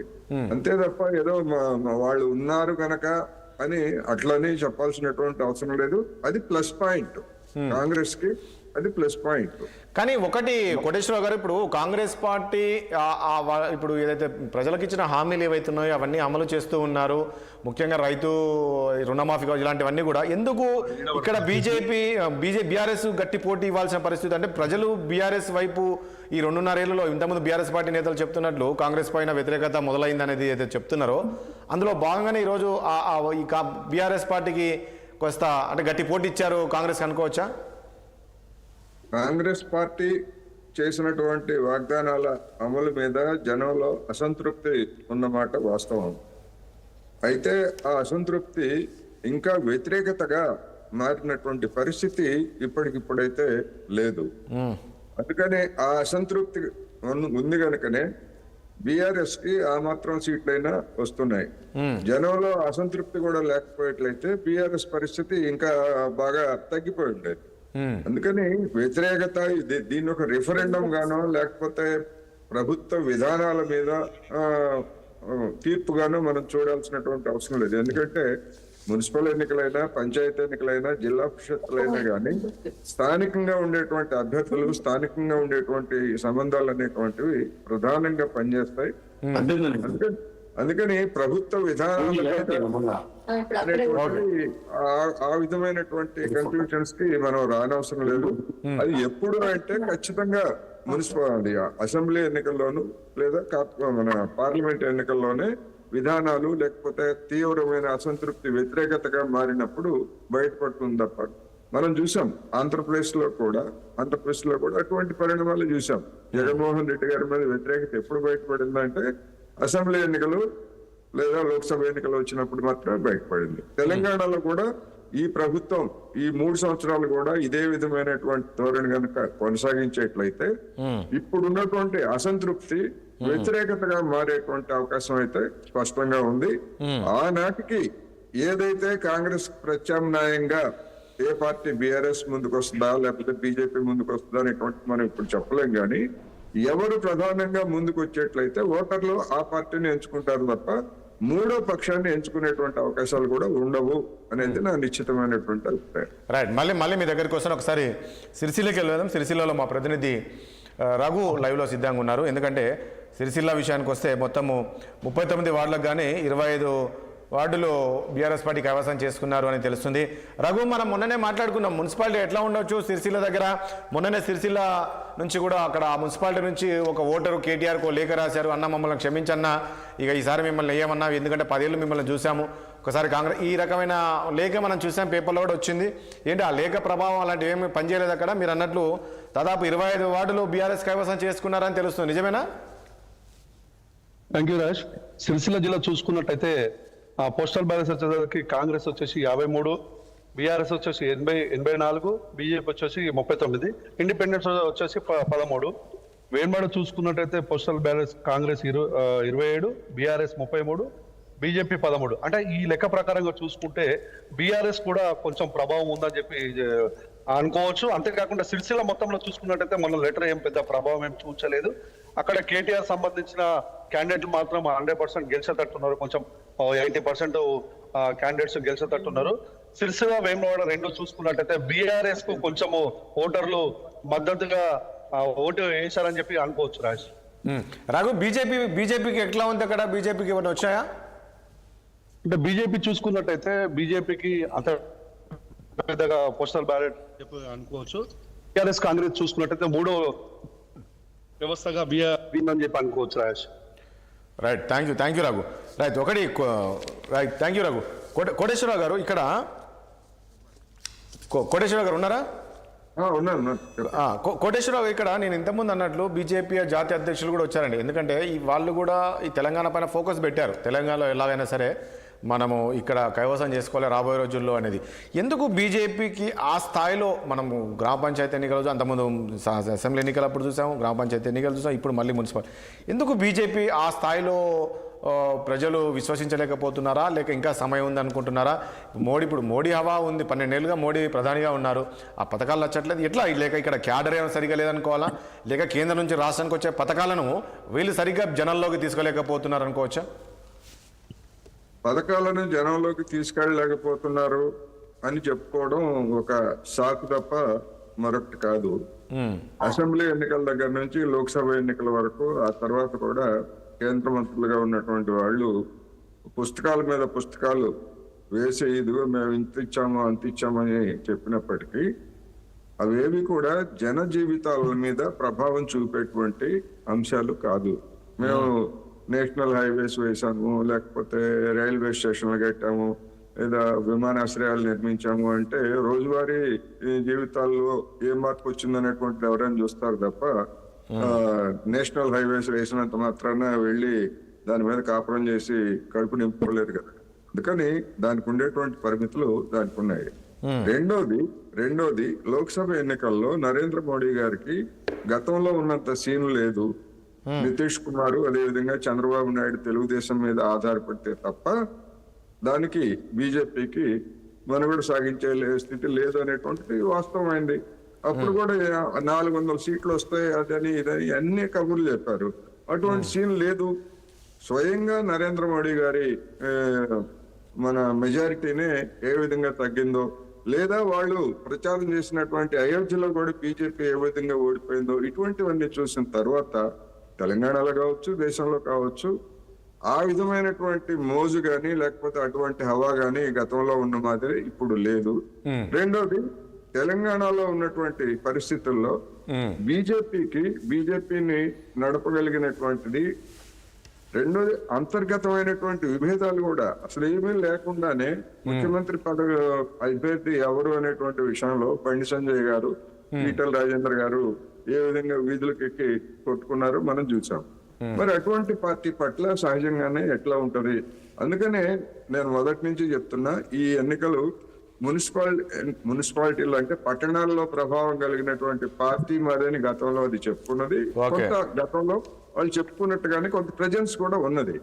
ఆ ప్రెజెన్స్ ఇప్పుడు కనుక కాపాడుకోలేకపోయేట్లయితే ఇప్పుడు ఉన్నటువంటి ట్రెండ్ చూస్తా ఉంటే కాపాడుకునేటువంటి పరిస్థితులు కనపట్టలేదు. అంటే ఇంకా పూర్తిగా ఫలితాలు రాలేదు కనుక మనం నిర్ధారించి అప్పుడే చెప్పలేము. కానీ అది కనుక జరగకపోయేట్లయితే రేపు వచ్చేటువంటి అసెంబ్లీ ఎన్నికల నాటికి దాని వాయిస్ అనేటువంటిది పోతుంది, క్రెడిబిలిటీ అనేటువంటిది జనంలో ఇంకా దిగజారేటువంటి అవకాశం కూడా ఉంది. ఇంకా ఇప్పుడు 3 మున్సిపల్ కార్పొరేషన్స్, మహబూబ్ నగర్, నిజామాబాద్, కరీంనగర్, ఎందుకంటే 3 ఎంపీలు అక్కడ బీజేపీకి చెందినటువంటి వాళ్ళే ఉన్నారు. గెలిచినాం సార్ మేము. రైట్, ఓకే ఓకే ఓకే ఒక నిమిషం. ఇప్పుడే ఒక బ్రేకింగ్ కూడా అందింది. మొత్తానికి మున్సిపల్ ఎన్నికల్లో కాంగ్రెస్ జోరైతే కనిపిస్తున్నట్లు తెలుస్తుందండి. ఇప్పటి వరకు అయితే తుది ఫలితాలు అయితే వెల్లడించారు. అందులో 18 మున్సిపాలిటీలు, 13 మున్సిపాలిటీల్లో కాంగ్రెస్ గెలిపింది, అదేవిధంగా 5 మున్సిపాలిటీల్లో బీఆర్ఎస్ గెలిచింది అనేది మనకు ఒక బ్రేకింగ్ అందుతుంది. రజిత గారు మనకు లైవ్లోకి వచ్చారు. రజిత గారు, గుడ్ మార్నింగ్ అండి. గుడ్ మార్నింగ్ అండి. రజిత గారు, ఏంటి మున్సిపాలిటీ ఎన్నికలు ఎట్లా ఉండేది? కారు జోరు పెరిగే అవకాశం ఉందంటారా ఈ సాయంత్రం వరకు? డెఫినెట్ గా కార్ జోరు డెఫినెట్ గా పెరిగిందనే చెప్పొచ్చు. ఈ రిజల్ట్ అసలు కాంగ్రెస్ కి చెంపపెట్టుగా మారింది. బీఆర్ఎస్ సత్తా చాటుతుందండి. కాంగ్రెస్ గుండెల్లో గుబులు పుట్టిస్తుంది బీఆర్ఎస్ పార్టీ. ఇలా వాళ్ళు మా అభ్యర్థులు గట్టి పోటీ ఇస్తున్నారు. ఇంకా బీఆర్ఎస్ తప్పితే వేరే ఆల్టర్నేట్ లేదు, మేము పొరపాటున కాంగ్రెస్ ని తెచ్చుకున్నామని చెప్పేసి ప్రజలు రియలైజ్ అవ్వడం ఈ ఎలక్షన్ లో మనం చూస్తున్నాం. ఇలా ప్రజలు డబ్బుకు లొంగలేదు, అధికార దర్పానికి లొంగలేదు, అధికార దుర్వినియోగం చేసి ఎదిరించి వీళ్ళు చేసిన అరాచకాలకు ప్రజలు చెంపపెట్టుగా బుద్ధి చెప్పింది అనేది కూడా వాస్తవం. ఇవాళ ప్రతి ఒక్క పౌరుని ఆలోచన విధానం మారింది. ఇలా బీఆర్ఎస్ కు సానుకూలంగా మారిండ్రు. ప్రలోభాలకు లొంగలేదు ప్రజలు, బూటకపు హామీలకు లొంగలేదు. ఏవైతే అసెంబ్లీ ఎలక్షన్ లో ఇచ్చిన అబద్ధపు హామీలు అరచేతిలో స్వర్గం చూయించారు కదండి, ఇవాళ వాళ్ళు గోబెల్స్ ప్రచారంతోనే వీళ్ళు కాంగ్రెస్ పార్టీ ప్రతి ఎలక్షన్ లో ముందుకు పోతున్నారు. బట్ ఈ ఎలక్షన్ లో వాళ్ళ ఆటలు సాగనీయమని చెప్పేసి ప్రజలు గట్టిగా బుద్ధి చెప్పిన దాఖలాలు మనం చూస్తున్నాం. ఇవాళ కేసీఆరే మళ్ళా శ్రీరామ రక్ష, మళ్ళా బీఆర్ఎస్ పార్టీయే రావాలని చెప్పేసి ప్రజలు మార్పు కనబడుతుందో మనం చూడొచ్చు. మార్పు అనుకుంటా 10 ఏళ్ళు వెనుకకు తీసుకువెళ్ళిన దాఖలాలు ఉన్నాయి కాంగ్రెస్ పార్టీ. ఇవాళ కాంగ్రెస్ పార్టీకి ప్రజలు చెంపబెట్టిన మేడ్చల్లో 3 మున్సిపాలిటీలు బీఆర్ఎస్ ఆధిక్యం కనబడుతుంది. మరి ఇవన్నీ కూడా ఈ ఎలక్షన్లు డెఫినెట్ గా ప్రజల్లో మార్పు తీసుకొచ్చింది, కాంగ్రెస్ కి చెంపపెట్టుగా మారింది. ఇవాళ రిటైర్మెంట్ అభ్యర్థులు కూడా అంటే ఉద్యోగస్తులు కూడా వాళ్ళకు రిటైర్మెంట్ బెనిఫిట్స్ ఇవ్వట్లేదని చెప్పేసి మళ్ళీ అవుట్ రైట్ బీఆర్ఎస్ పార్టీకి సపోర్ట్ చేసే విధానం కూడా మనం చూసినాం. ఇలా తిరుమలగిరి మున్సిపాలిటీ కూడా బీఆర్ఎస్ పార్టీ ఇప్పుడే వచ్చిన న్యూస్ అండి. మరి దాంట్లో కూడా బీఆర్ఎస్ పార్టీ కైవసం చేసుకుంది. కేసముద్రం, ఆవనగల్లు, దేవరకొండ, తొర్రూరు ప్రతి ఒక్కటి కూడా ఇవాళ అదే రజిత గారు ఒక పాయింట్ ఇక్కడ రజిత గారు 10 ఏళ్ళు రజిత గారు ఒక విషయం, 10 ఏళ్ళు మీరే అధికారంలో ఉన్నారు, 10 ఏళ్ళు మీ వాళ్ళే ఉన్నారు. మీరు ఏం చేశారని ప్రజలు మీ వైపు ఉంటారనుకుంటున్నారు? ఇంకా రిజల్ట్ రాలేదు. ఇంకా ఏం చేయలేదని అడగండి, తెలంగాణలో ఏం చేయలేదని అడగండి. డెఫినెట్ గా 100% కొంచెం అవకాశం ఇస్తారండి. ఇస్తాను సుజాత గారు, మీకే ఇస్తాను. నా మాటలు కూడా వినండి. 2 సంవత్సరాలలో వీళ్ళు ఒక ఇటుక పెట్టిన వాళ్ళు కాదు, ఒక అభివృద్ధి శిలాఫలకం వేసిన వాళ్ళు కాదు. వీళ్ళు ఏం చేసిండ్రని వీళ్ళకి వేస్తారంటే 2 ఏళ్లలో వీళ్ళు ఎంతసేపు గత ప్రభుత్వాలను విమర్శించడం తప్పితే వీళ్ళు ఏం చేసారు? నిన్నటికి నిన్న ముఖ్యమంత్రి గారు తెలంగాణలో నేనే రాజు నేనే మంత్రి అని స్వయం ప్రకటిత మేధావిగా మిగిలిపోతుండు చరిత్రలో. ఇవాళ వీళ్ళు చేసింది ఏం లేదు, నేనే ముఖ్యమంత్రి అని ప్రకటించుకుంటాడు. ఎంత హాస్యాస్పదం అండి ఇవి. ఎవరిని వ్యక్తిగతంగా విమర్శించను అని స్టేట్మెంట్ ఇచ్చుకుంటేనే గత ప్రభుత్వాలను విమర్శించుకుంటా ఈయన కాలం గడపడం మనం చూస్తలేమండి. ఒక్క నిమిషం సుజాత గారు, ఆలో సుజాత గారు వచ్చారు, RR Vysya corporation chairman. Sujatha garu, definite గా ప్రజలు ఆలోచిస్తున్నారు. మంత్రి వివేక్ ఒక్క నిమిషం ప్లీజ్, ఒక్క నిమిషం కూడా బీఆర్ఎస్ హవా నడుస్తుంది. రైట్ ఒక్క నిమిషం ప్లీజ్. అవుట్ రైట్ బీఆర్ఎస్ కి కనబడుతుంది. ఇక ఆలేరు, దుబ్బాక, గడ్డపోతారం ఏది చూసినా రాష్ట్రానికి శ్రీరామ రక్ష బీఆర్ఎస్ అని చెప్పి అవుట్ రైట్ బీఆర్ఎస్ కి సపోర్ట్ చేస్తున్నారు. మరి ఇంత గట్టి పోటీ అధికారంలో వాళ్ళు ఉండి కూడా గట్టి పోటీ ఇస్తున్నామంటే అర్థం చేసుకోవాలి. గతంలో మేము గట్టి పోటీ కాదండి, ఇక్కడ స్వేచ్ఛావాయువుగా ఎంతో స్వేచ్ఛగా గతంలో ఎన్నికలు స్వేచ్ఛగా జరిగేది కాదు. ఈరోజు ప్రజలు స్వేచ్ఛావాయువుగా ఓటు వేసుకుంటున్నారు. ఆ రకంగా మేము కల్పించామని వాళ్ళు చెప్తూ ఉన్నారు. పర్లేదు, ఒకసారి నేను మళ్ళీ వస్తాను ప్లీజ్, మళ్ళీ మీ దగ్గరికి వస్తాను సుజాత గారు. సుజాత గారు ఏం చెప్తారండి ఈరోజు ఈ మున్సిపల్ ఎన్నికలకు సంబంధించి? గుడ్ మార్నింగ్ అండి మీకు, మీ న్యూస్ ఛానల్ కి. మేడం గారు గెలిచిన 5-6 గట్టిగా చెప్తుంది కానీ గతంలో మీరు 2010 సంవత్సరం గత రికార్డును కూడా చూసుకుంటే చాలా బాగుంటది. ఇప్పుడు మేము అప్పుడు ఎంఐఎం కాంగ్రెస్ అంటే 2 మీకు ప్రతిపక్షాలుగా మిగతా అన్ని గెలుచుకున్నాం. ఈ రోజు ఏదో హవా ఉందంట, ఈ రోజు ఏదో తరిమి కొడుతుర్రంట, ఈ రోజు 2 ఏళ్ల నుంచి ఇటుక పేర్చలేదంట. ఇటుకలు పేర్చిన ఇటుకల్ని పీకి పడేస్తే గుర్తుంచుకోండి. గత 10 ఏళ్లుగా తెలంగాణ రాష్ట్రాన్ని సర్వనాశనం చేసిన చరిత్ర ప్రపంచంలో ఎవరికన్నా దక్కుతుందంటే బీఆర్ఎస్ వాళ్ళకి. సర్వనాశనం చేసిర్రు, తెలంగాణని అడుక్క తినే పరిస్థితికి తెచ్చిర్రు, తెలంగాణని అప్పుల పాలు చేసిర్రు, తెలంగాణని దోచుకున్నారు. నలుగురు కలిసి 4 స్తంభాల ఆట ఆడుకున్న తెలంగాణకి సరిపోలేదు. ఓ ఎగిరిన్రు కదా, కింద మీద ఆగకుండా ఎగిరిన్రు, ఓ ఉరుకులాడిన్రు. తెలంగాణలో కాంగ్రెస్ ని తరిమి కొట్టే రోజు చేస్తున్నాయి. బీఆర్ఎస్ కి మళ్ళీ బాపు కావాలి అంటారు తెలంగాణ ప్రజలని. ఓ ఎగురుడు రిజల్ట్ కనబడతలేదా అని? గెలిచిన 5-6 సీట్లు 3 సార్లు రిపీట్ చేసి చెప్పింది రజిత మేడం. కానీ ఓడిపోయిన 90 సీట్లు చెప్పట్లేదు మేడం. సరే ఓకే, ఏదైనా కూడా గెలుపు ఓటమిలు అనేది సహజమో. పోటీతత్వం ఉంటేనే రాజకీయం, పోటీతత్వం ఉంటేనే ఎన్నికలు. మేము దానికి కాదనేది లేదు. మీరు ఇయ్యనటువంటి స్వేచ్ఛని ఈరోజు తెలంగాణలో ధర్నాలు చేయడానికి స్వేచ్ఛ ఇచ్చింది మేము, స్వేచ్ఛగా ఓటేసుకునే అవకాశం ఇచ్చింది మేము, స్వేచ్ఛగా ప్రజలకు మాట్లాడే అవకాశం ఇచ్చింది మేము. మీరు ప్రతిసారి అరెస్టులు, ప్రతిసారి నిర్బంధాలు, ప్రతిసారి కేసులు, ప్రతిసారి ఎన్కౌంటర్లు అన్నీ చేసినా కూడా తెలంగాణ ప్రజలు గమ్మున మిన్నకుండి 10 ఏళ్ల తర్వాత మీకు శాస్తి చెప్పారు. అయినా కానీ బుద్ధి రాకుండా ఇంకా ఎగిరెగిరి పడుతున్నారు బీఆర్ఎస్ వాళ్ళు. బీఆర్ఎస్ ఏడ కనబడుతుందో ఒక్కసారి చూపియాలనండి. అన్ని చోట్ల కాంగ్రెస్ హవా నడుస్తోంది. ఇప్పటికే వచ్చినటువంటి రిజల్ట్ 41 రిజల్ట్ క్లియర్ అయినాయి. 118లో 41లో 41 కాంగ్రెస్ ఇప్పటి వరకు రిజల్ట్స్ వచ్చినాయి. కేవలం 9 అంటే 9 బీఆర్ఎస్ వచ్చింది. దానికే మిడిసి పడుతున్నారు. మేము కూడా మాకు 6 మంది ఎమ్మెల్యేలు మాత్రమే గతంలో మున్సిపల్ ఎన్నికలప్పుడు 6 మంది ఎమ్మెల్యేలు 4 మాత్రమే ఎంపీలు ఉంటే మీరు లాక్కున్నటువంటి 12 మంది వదిలేసి నేను చెప్తున్నా. మేము గెలిచినటువంటివి సుమారుగా మీకు మాకు అసలు మీరు గెలిచింది ఎంతండి? 89 మందిని. ఓ ఎగిరెగిరి పడుతుర్రు. ఈరోజు 30 మంది ఎమ్మెల్యేలు ఉన్నా మీరు గెలిచిన సీట్లు 30 కాదు కదా. ఎందుకు అంతగానం ఎగరాలే? ఎగిరెగిరి పడినోడు ఇక అంటే ఒకటి సుజాత గారు ఇక్కడ సుజాత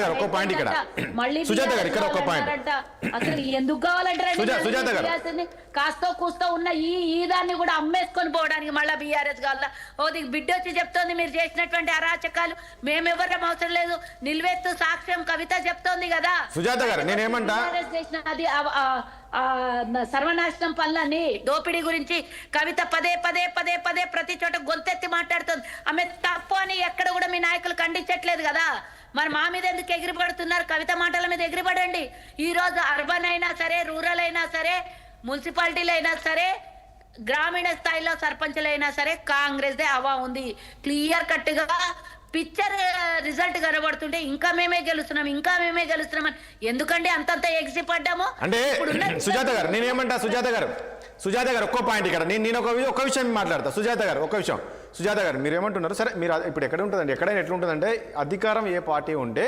ఆ పార్టీ సర్వసాధారణ మున్సిపాలిటీలు ఎక్కువ కైవసం చేసుకుని ఉంటారు కానీ ఇక్కడ పాయింట్ ఏంటంటే సుజాత గారు నేను మరి అలాంటప్పుడు బీఆర్ఎస్ కు తెలుసు కదా మేమే మాకు అంటే గట్టి పోటీ ఇస్తున్నారు నేను మీకు ఒక పాయింట్ నా క్వశ్చన్ ఇంకా పూర్తి అవ్వలే కానీ మీకు ఎక్కడ కూడా మీరు అనుకున్నంత మీరు ఏ స్థాయిలో అనుకున్నారంటే 95% మీకు కైవసం చేసుకుంటూ అన్నప్పటికీ కూడా ఈ రోజు బీఆర్ఎస్ చాలా గట్టి పోటీ ఇస్తుంది కదా మీకు 80 సీట్లను పక్కా కైవసం 80% పక్కా కైవసం చేసుకుంటున్నామని చెప్పాం అదే రిజల్ట్ కనబడుతోంది స్క్రీన్ మీద గట్టి పోటీ ఇస్తున్నారు ఈ రోజు మరొకటి ఆరోపణలు చేస్తున్నారు వాళ్ళు మీరు ఎక్కడైనా ఎన్నికలు సరిగా జరగనిచ్చారా ఎక్కడ చూసినా బూతుల పక్కనే డబ్బులు వంచడము మీరు అభ్యర్థులను భయపెట్టే ప్రయత్నం చేశారు ఇలాంటివి చేశారనేది ఈరోజు ఆరోపణలు చేస్తున్నారు కదా వాళ్ళు వాళ్ళ చేతనేది ఏంది నచ్చితే రంభ నచ్చకపోతే గంగ ఇట్లాంటి మాటలు మాట్లాడేటోళ్ళకి అందరికి కూడా కన్సిడర్ చేస్తే ఎట్లా అండి ఎట్లా చెప్పండి గతంలో మీరు అధికారంలో ఉన్నప్పుడు కూడా మీరు చేసినటువంటి అరాచకాలు ప్రజలకు తెలియదా మీరు చేసినన్ని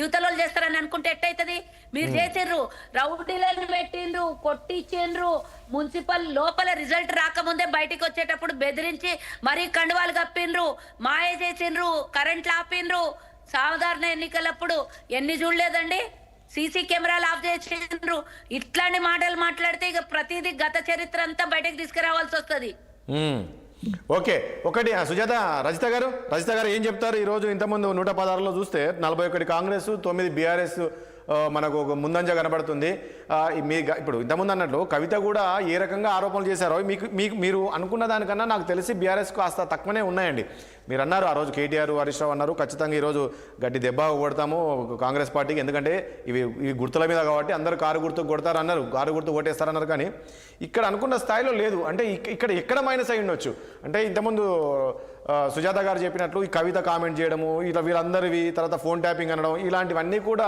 ఈరోజు తెరపైకి రావడము బీఆర్ఎస్ పార్టీకి కాస్త మైనస్ అవుతుంది అనుకోవచ్చా చూడండి ఇప్పటి వరకు అధికారికంగా 20 మున్సిపాలిటీలు గెలుచుకుంది మరి మళ్ళొక్కసారి ఆమె రీచెక్ చేసుకోవాలి ఇంకోటి ఎవరు ఏమైనా మాట్లాడనివ్వండి తెలంగాణకు మేము చేసినాం కాబట్టి మేము గర్వంగా ప్రజల్లోకి పోయినాం మున్సిపల్ ఎలక్షన్ లో అడిగే ముఖం లేకుండా వీళ్ళు ఇంత మాట్లాడుతున్నారు పని చేయడం చేతగాక బూతులతో కాలం వెళ్ళదీస్తున్నారు వీళ్ళు ఇన్ని రోజులు దివాలా తీసిందండి పాలన తెలంగాణలో చంద్రబాబుకు ఊడిగం చేస్తున్నారు వీళ్ళని చెప్పేసి ప్రజలు జనం అంటున్నారు ఢిల్లీకి గులాంగిరి చేసుకుంటా ఉన్నారు 2 ఏళ్లైనా పూర్తిగాని మంత్రివర్గం ఏర్పాటు చేసుకోలేని దుస్థితిలో ఉన్నది కాంగ్రెస్ ప్రభుత్వం ఏ మంత్రికి ఏ శాఖలో ఏం జరుగుతుందో తెలియదు మార్పు అనుకుంటే దాదాపు 3 లక్షల కోట్ల అప్పులు చేసిండ్రు మరి అప్పు ఎవరి జేబులకు తీసుకుపోయినరు అన్ఎంప్లాయ్మెంట్ పెరిగింది ఇవాళ ప్రాజెక్టులు మొదలు పెట్టలేదు విద్యార్థులకు న్యాయం చేయలేదు ఇలా కాగ్ రిపోర్ట్ లో 10,600 కోట్ల రెవెన్యూ లోటు నమోదైంది మరి దీనికి బాధ్యులు ఎవరు ఏం సమాధానం చెప్తారు చెప్పండి ఏం చేస్తున్నారు ఆదాయం పోయింది రాష్ట్రానికి అప్పులు మిగిలినాయి మరి తెచ్చిన అప్పులకు ఏమన్నా అభివృద్ధి జరిగిందా అప్పులు ఎవరు చేశారండి అంటే ఏం చెప్తారండి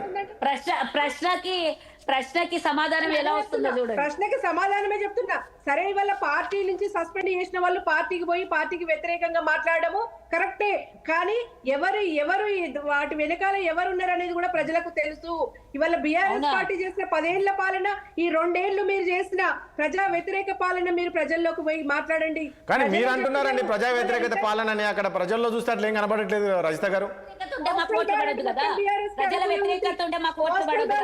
మీరు పోస్టల్ బ్యాలెట్ బీఆర్ఎస్ కి అనుకూలంగా ఉంది ఎందుకని రిటైర్మెంట్ బెనిఫిట్స్ ఇయ్యక ఇవాళ ప్రజలను ఇవాళ రైతులు ఒక్కరోజే 3-4 చచ్చిపోతున్నారు రిటైర్మెంట్ బెనిఫిట్లు ఆపి పెట్టింది ఎవరమ్మా రిటైర్మెంట్లు 2 ఏళ్ల నుంచి ఆపిపెట్టినమా లేకపోతే గత ప్రభుత్వంలో ఆపిపెట్టిందా? మీరు ఇచ్చిన హామీలలో అదొకటి ఉన్నది, మరి మీరెందుకు ఇవ్వలేదండి? మీరు ఇవ్వాలి కదా. సరే మేము ఇవ్వలేదని మీరు వచ్చినప్పుడు మరి మీరెందుకు ఇస్తలేరు? ఇస్తారండి, వాళ్ళ సమయం ఉంది కదా ఇంకా. ఇవాళ ఎంతసేపు సీటు కాపాడుకోవడానికి కాంగ్రెస్ పార్టీ పనిచేస్తుంది. ఇవాళ నేనే రాజు నేనే మంత్రి అట. ఎంత హాస్యాస్పదం, ఎంత ఘోరం అండి. ఇట్లాంటి స్టేట్మెంట్లు ఇచ్చిన వాళ్ళు ఎవరన్నా ఉన్నారా రాష్ట్ర చరిత్రలో? ఇవాళ దేశ చరిత్రలోనే లేరు. ఇవాళ చూడండి, రాష్ట్రానికి ఏం చేయలేని వాళ్ళు కూడా ఢిల్లీకి ఎందుకు పోతుండండి? ఇలా ఢిల్లీకి రాష్ట్ర ప్రయోజనాల కోసం తెలంగాణ ప్రజలు భ్రమపడ్డారు. ఢిల్లీ పోవడం తప్పంటారా రజిత గారు? రజిత గారు ఢిల్లీ పోవడం తప్పంటారు? ఢిల్లీ వెళ్తారు, కేంద్ర మంత్రులను కలుస్తారు, రాష్ట్రానికి రావాల్సిన నిధుల గురించి మాట్లాడతారు, అవసరం పడితే ప్రధానిని కలుస్తారు. ఇలా ఢిల్లీకి పోయి ఏదో నిధులు తీసుకొస్తాడు, ఏవో పట్టుకొస్తాడు అనుకుంటే ఇలా పొరపాటే అండి. ఎందుకు పోతుండంటే రాష్ట్రంలో ముసలం పుట్టింది, కాంగ్రెస్ పార్టీలో ముసలం పుట్టించింది, పంచాయతీ ఢిల్లీకి పోయింది. ఇలా వీళ్ళు చేసే స్కామ్లు, వీళ్ళు చేసే అరాచకాలు ఢిల్లీకి పోతే సంజాయిషి ఇచ్చుకొని వచ్చిండు ముఖ్యమంత్రి. ఇక ముఖ్య కారణం బట్టి అని తెలిసిందా? మీకు తెలిసిందా? సమాచారం ఉంది అక్కడ ముఖ్యమంత్రి గారు ఎవరు కలిసారు? ఎందుకని 2 ఏళ్లు టైం పాస్ చేసిన ముఖ్యమంత్రిగా చరిత్రలో నిలిచిపోతాడు. ఈయన పని చేసింది ఏం లేదండి. డెఫినెట్ గా రజిత గారు ప్లీజ్ ఒక్క నిమిషం. రజిత గారు నేను నా క్వశ్చన్ రజిత గారు ప్లీజ్ ఒక్క నిమిషం ప్లీజ్. రజిత గారు నేను ఒక విషయం అడుగుతాను. రజిత గారు ప్లీజ్ ఒక్క నిమిషం. రజిత గారు వినాలి, ఒక్క నిమిషం. గమనిస్తున్నారు కదా మీరు రజిత గారు, మీరు ఇన్ని ఆరోపణలు చేసినా ప్రజలు ఆ స్థాయిలో లేరండి. మీరు అనుకున్నట్టు ప్రజలు లేరు కదా, అక్కడ కాంగ్రెస్ వైపే కనబడుతున్నారు కదా. ఏం కనబడుతుందండి? మీరు ఇన్ని ఆరోపణలు చేసిన ముఖ్యమంత్రి పైన, పాలన పైన, కానీ ప్రజల్లో ఆ స్థాయిలో ఏం కనబడలేదు. ప్రజలు కాంగ్రెస్ వైపే కనబడుతున్నారు ఇక్కడ ఉన్న రిజల్ట్ బట్టి చూస్తుంటే. నేను అదే చెప్తున్నా, అధికార పార్టీకి ఆ మాత్రం సీట్లు రావడం సహజం. గతంలో మేము 90% ఏవో గెలిచినాం కదా. గతంలో మేము ప్రభుత్వంలో ఉన్నప్పుడు 90% పైగా మున్సిపాలిటీలు గెలిచినాం. వ్యతిరేకత రావడం వల్లే కదా మేము గట్టి పోటీ ఇచ్చింది. ఇదంతా ఇట్లుంటే తెలంగాణలో ఒక్క రోజే అన్నదాతలు 3-4 చచ్చిపోతుంటారు. అత్యంత బాధాకరం. ఎలక్షన్లు రాగానే అబద్ధపు హామీలతో డబ్బులు గుమ్మరించి ఏదో ప్రజల్లోకి పోయే ఆలోచనలో ఉంది కాంగ్రెస్ పార్టీ. గాని ప్రజలకు ఏం మాత్రం మేలు చేసే పని గాని ఆలోచన గాని ముఖ్యమంత్రిలో లేదు, కాంగ్రెస్ పార్టీ నాయకులలో అసలే లేదు. రైట్. సునీత గారు సార్ చెప్పండి. ఇప్పుడు మున్సిపాలిటీలలో కానివ్వండి, గ్రామ పంచాయతీలలో కానివ్వండి, ఇప్పుడు మనం పదే చెప్పుకున్నది ఏంది? ప్రభుత్వానికి అనుకూలంగా ఉంటాయని చెప్తున్నాము. ఏం చేసిండు అనే దానికోసం సార్, అసలు మున్సిపాలిటీలలో ఒక కోతుల బెడదతో మనుషులు చచ్చిపోతున్నారు, కుక్కలు గారిచి మనుషులు చచ్చిపోతున్నారు, పురుగులన్నం తిని మనుషులు చచ్చిపోతున్నారు. ఇంత ముందు మన ఎనలిస్ట్ గారు చెప్పినారు, మోడీ గారి గ్రాఫ్ తగ్గిపోతుంది, మనకు అక్కడ 2 పార్టీలు అలయన్స్ లేకుంటే అని చెప్తున్నారు. ఒకసారి మూడు దఫాలుగా ఒక ప్రభుత్వం ఉంటే కొంత యాంటీ ఇన్కంబెన్సీ ఉంటది, కానీ మోడీ గారి హవా ఏ ఒక్క సెంటీమీటర్ కూడా తగ్గలేదు సార్. ఆ తర్వాత జరిగిన మీరు ఢిల్లీ ఎలక్షన్లు చూసుకోండి, స్వీప్ అవుట్ చేసినాం. హర్యానా ఎలక్షన్లు చూసుకోండి, స్వీప్ అవుట్ చేసినాం. మహారాష్ట్ర ఎలక్షన్లు చూసుకోండి, స్వీప్ అవుట్ చేసినాం. ఇప్పుడు రిజల్ట్ అంటే ఇప్పుడు ప్రభుత్వం ఇంకా 3 సంవత్సరాలు ఉంది కాబట్టి 95% కాంగ్రెస్ పార్టీకి అనుకూలంగా రావాలి. నిన్న మనం మహారాష్ట్ర ఎలక్షన్ చూసుకుంటే ఏ విధంగా వచ్చిందో మనం చూసినాం. అక్కడ బీజేపీ పార్టీకి ఏ విధంగా బ్రహ్మరథం పట్టినో చూసినాం. కాకపోతే మాకు తెలంగాణలో అంత పట్టు లేదు, ఇంత ముందు కూడా మేము గెలిచిన సందర్భం లేదు. కాకపోతే గణనీయంగా మేము సీట్లు పెంచుకున్నాం. ఇక్కడ మోడీ గారి హవా తగ్గో ఇక్కడ ఇంకేదో ప్రాబ్లం ఉండో కాదు సార్. మీరు ఒక ఎనలిస్ట్ గారు మీరు ఆ విధంగా మీరు గ్రహించాలి. ఇక్కడ మాకు ఇంత ముందే పెద్దగా మేము మున్సిపాలిటీలలో గెలిచింది లేదు, గ్రామ పంచాయతీలలో కూడా గెలిచింది లేదు. మేము ఇప్పుడు ఏదైతే మా ఉన్న రిజల్ట్ ని మేము 10 రెట్లు పెంచుకున్నాం. ఇప్పుడు మేము కానీ ఎక్కడ సునీత గారు మీరు అన్నట్లు అనుకున్న స్థాయిలో ఎక్కడ లేదండి, ఎక్కడ కనిపించట్లేదు. ఎక్కడ చూసినా BRS Congress, BRS BJP Congress కనబడుతుంది సార్. అదే చెప్తున్నాం సార్, గత 10 సంవత్సరాలు ప్రభుత్వం చేసింది వాళ్ళు ఉన్నారు. ఇప్పుడు ఇక్కడ ఇంకోటి ఏంది సార్ అంటే ఒక గోబెల్స్ ప్రచారం సార్. కాంగ్రెస్ పార్టీ గత ఎమ్మెల్యే ఎలక్షన్ల ముందు కూడా ఈ విధంగానే ఒక గోబెల్స్ ప్రచారం, బీఆర్ఎస్ బీజేపీ ఒకటి అనే ఒక గోబెల్స్ ప్రచారం ముందుకు తీసుకొచ్చి మా పార్టీలను దెబ్బ కొట్టాలి, మేము ఏ విధంగా గెలవాలి, ప్రజలకు మేము ఏమిస్తున్నాం అనే దాని మీద ఒక్క రోజు కూడా మీరు ప్రచారం చేసిన సందర్భం లేదు సార్. బూతులు తిట్టడం ఒక్కసారి చెప్పాలండి, బీజేపీ వాళ్ళు కేంద్రం నుంచి ఏమిస్తున్నారు దేశం మొత్తం. ఆక్స్ఫర్డ్ యూనివర్సిటీ కూడా చదువుకొని వచ్చి కూడా బూతులు తిట్టే పరిస్థితి ఉంది కానీ తప్ప నేను ఇది చేస్తున్నా అని ఎక్కడ చెప్పిరో చెప్పండి సార్. మేము రైతు బంధు ఇచ్చినామని చెప్పిరా? మేము రైతు భరోసా ముందు మొత్తం ఇచ్చినామని చెప్పినారా? 2 ఆడబిడ్డలందరికీ 2500 ఇస్తాము ఇచ్చినామని చెప్పినారా? స్కూటీలు ఇస్తామని చెప్పి ఇచ్చినాము, దాన్ని చూసి ఓటేయమని చెప్పారా? కట్టించినామని ఓట్లేయమని చెప్పిండ్రా? మీరు పెళ్ళైన ప్రతి బిడ్డకు మేము తులం బంగారం పెడతాము, ఆ బంగారం చూసుకొని ఓటేయండి చెల్లెలని అడిగినరా? వీళ్ళేమన్నా మీరు ఏమి అడిగినరు?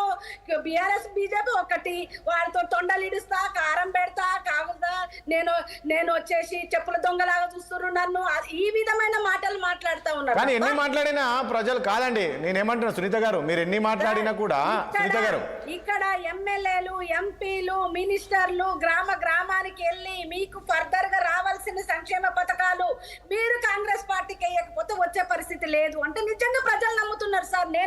నేను చూశాను, నేను కూడా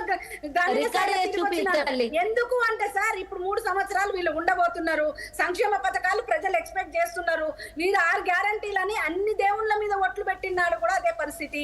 ఇవాళ అది నిజమని మీరు ప్రూవ్ చేసుకోవడం కోసం గ్రామాలలో పోయి మీరు బెదిరించి, పోలీసు వాళ్ళని పెట్టి బెదిరించి మా అభ్యర్థులు. ఆ పరిస్థితి ఎక్కడుందండి సునీత గారు? మీరు మరీ టూ మచ్ చెప్తారు. సునీత గారు ఒక్క పాయింట్ ప్లీజ్. సునీత గారు వినాలి, మీరు వినాలి.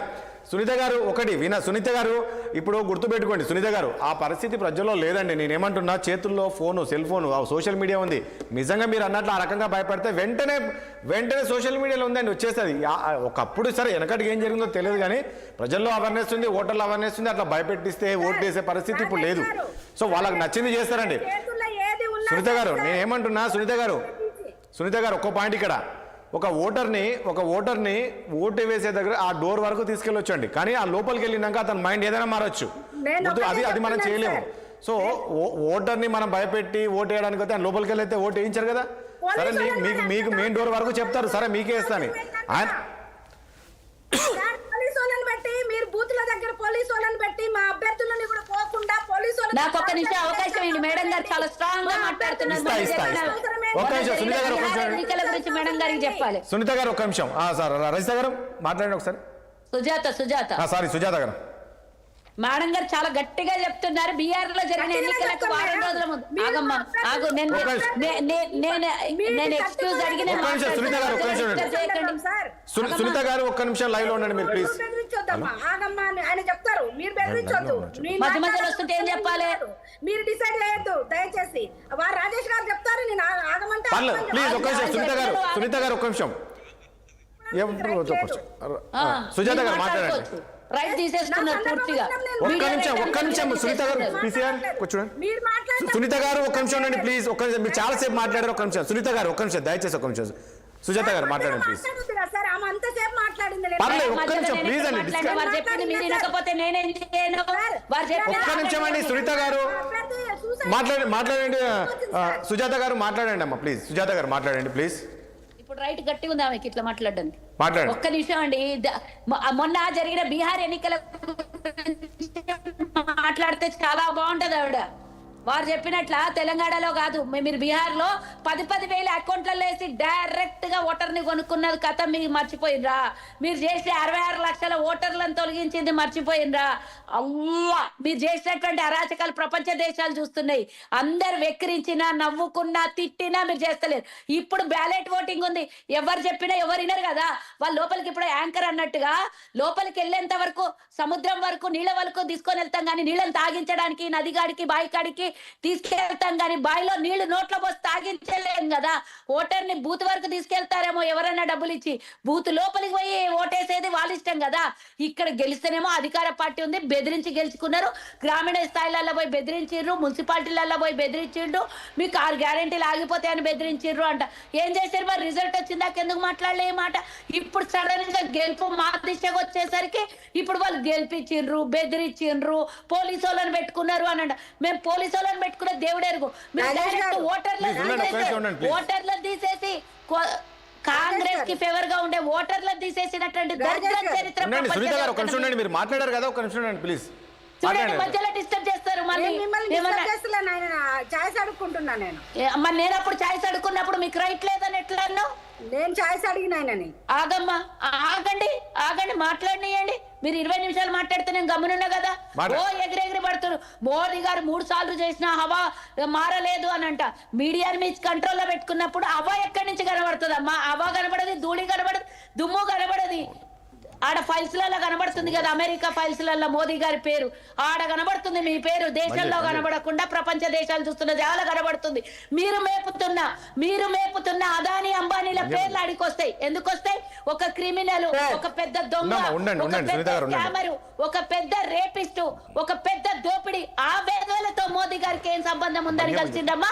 దాన్ని మాట్లాడితేనేమో మేము విద్రోహులము, పాకిస్తానోళము, దేశద్రోహులము, దేశం నుంచి తరిమేయాలి. మీరు ఏ తప్పులు చేసినా భజన చేస్తేనేమో దేశస్తులం. మీరు తప్పు అని మాట్లాడితే మేము దేశద్రోహులం, మేము పాకిస్తానోళం, మేము హిందువులం కాము. మోదీని పొగిడితేనే హిందువులు, మోదీని పొగడకపోతే హిందువులు కాదు. ఎందుకమ్మా మాట్లాడతారు? ఎందుకు డిస్టర్బ్ చేస్తున్నారు మీరు మధ్య మధ్యలో? ఉండండి సునీత గారు, మాట్లాడుతుంటే మాట్లాడండి ప్లీజ్, మాట్లాడండి. చేసిన అన్ని కనబడతలేవు. దోపిడీ, దేశానికి 215 లక్షల కోట్ల అప్పులు తీసుకొని వచ్చి ముంచేసారు. గత 70 ఏళ్లలో జరిగినటువంటి అప్పుని కేవలం 11 సంవత్సరాలలో దేశాన్ని 215 లక్షల కోట్ల అప్పుల ఊబిలో కూల్చేసారు. ఎవరు మాట్లాడిస్తలేరు కదా. మీడియా అంతా మీ కంట్రోల్లో పెట్టుకుని, మీ గుప్పిట్లో పెట్టుకుని, ఈసీని, సిబిఐని, ఈడీని, అన్నిటిని, మీ సంస్థలన్నిటిని మీ జేబులో, మోదీ జేబులో చేరినాయి. కాబట్టి ఎవరు వచ్చి బయటికి మాట్లాడే శక్తి ఉంది? పోలీసులు మీ కంట్రోల్లో, ఈడీ మీ కంట్రోల్లో, సెంట్రల్ లెవెల్లో ఉన్నటువంటి మొత్తం స్వచ్ఛంద సంస్థలన్నీ మీ కంట్రోల్లో ఉన్నాయి. ఎవరు చెప్తారు మీ గురించి బయటకు వచ్చి? అవా తగ్గిందని ఎట్లా తెలుస్తుంది? పోనీ ఓటర్లు పోయి ఓటేసి వద్దామన్నా వాళ్ళ ఓటు ఉండదు. బూత్ లో 60 లక్షల ఓటర్లను తొలగిస్తారు. 60 లక్షలు ఒక రాష్ట్ర 60 లక్షల ఓటర్లను తొలగించాక ఎక్కడ పోయి ఓటేసి రావాలి? బతుకున్నోళ్ళకి చచ్చిపోయిరని ఓటర్లను తీసేసారు. మీలాంటి దరిద్ర చరిత్ర ప్రపంచంలో ఎవరు చేయరు. దమ్ము లేదు మరి. బ్యాలెట్ ఓటింగ్ రమ్మంటే ఎందుకు వస్తలేరు? ఈవీఎంలను ఎందుకు పట్టుకున్నారంటే మీ ఇష్టం వచ్చిన. సుజాత గారు ఏం పద్ధతి కాదు. ఒక్క నిమిషం ప్లీజ్, ఒక్క నిమిషం. ఎందుకు మాట్లాడుతున్నారు? ఒక్క నిమిషం. సో కోటేశ్వరరావు గారు ప్లీజ్ మాట్లాడతా, నా మధ్యలో డిస్టర్బ్ చేస్తే ఉండండి. సుజాత గారు ఒక్క నిమిషం మాట్లాడండి. సునీత గారు మీకు ఇంతసేపు అవకాశం ఇచ్చిన కాసేపు ఓపిక పట్టండి. మళ్ళీ ఇస్తాం కదా, ఎందుకు అక్కడ వాళ్ళ ఆమె మాట్లాడుతుంది, మాట్లాడక మీరు కౌంటర్ ఇద్దరు. ఒక నిమిషం వెయిట్ చేయండి కోటేశ్వరరావు గారు. చెప్పండి. కోటేశ్వరరావు గారు చూస్తున్నారు కదా, ఇప్పుడు వీళ్ళ మీద వాళ్ళ మీద వీళ్ళు చెప్తున్నారు. కానీ మొత్తానికి చూస్తే కాంగ్రెస్ అనుకున్న స్థాయిలో కైవసం అయితే చేసుకునేది కనబడుతుంది.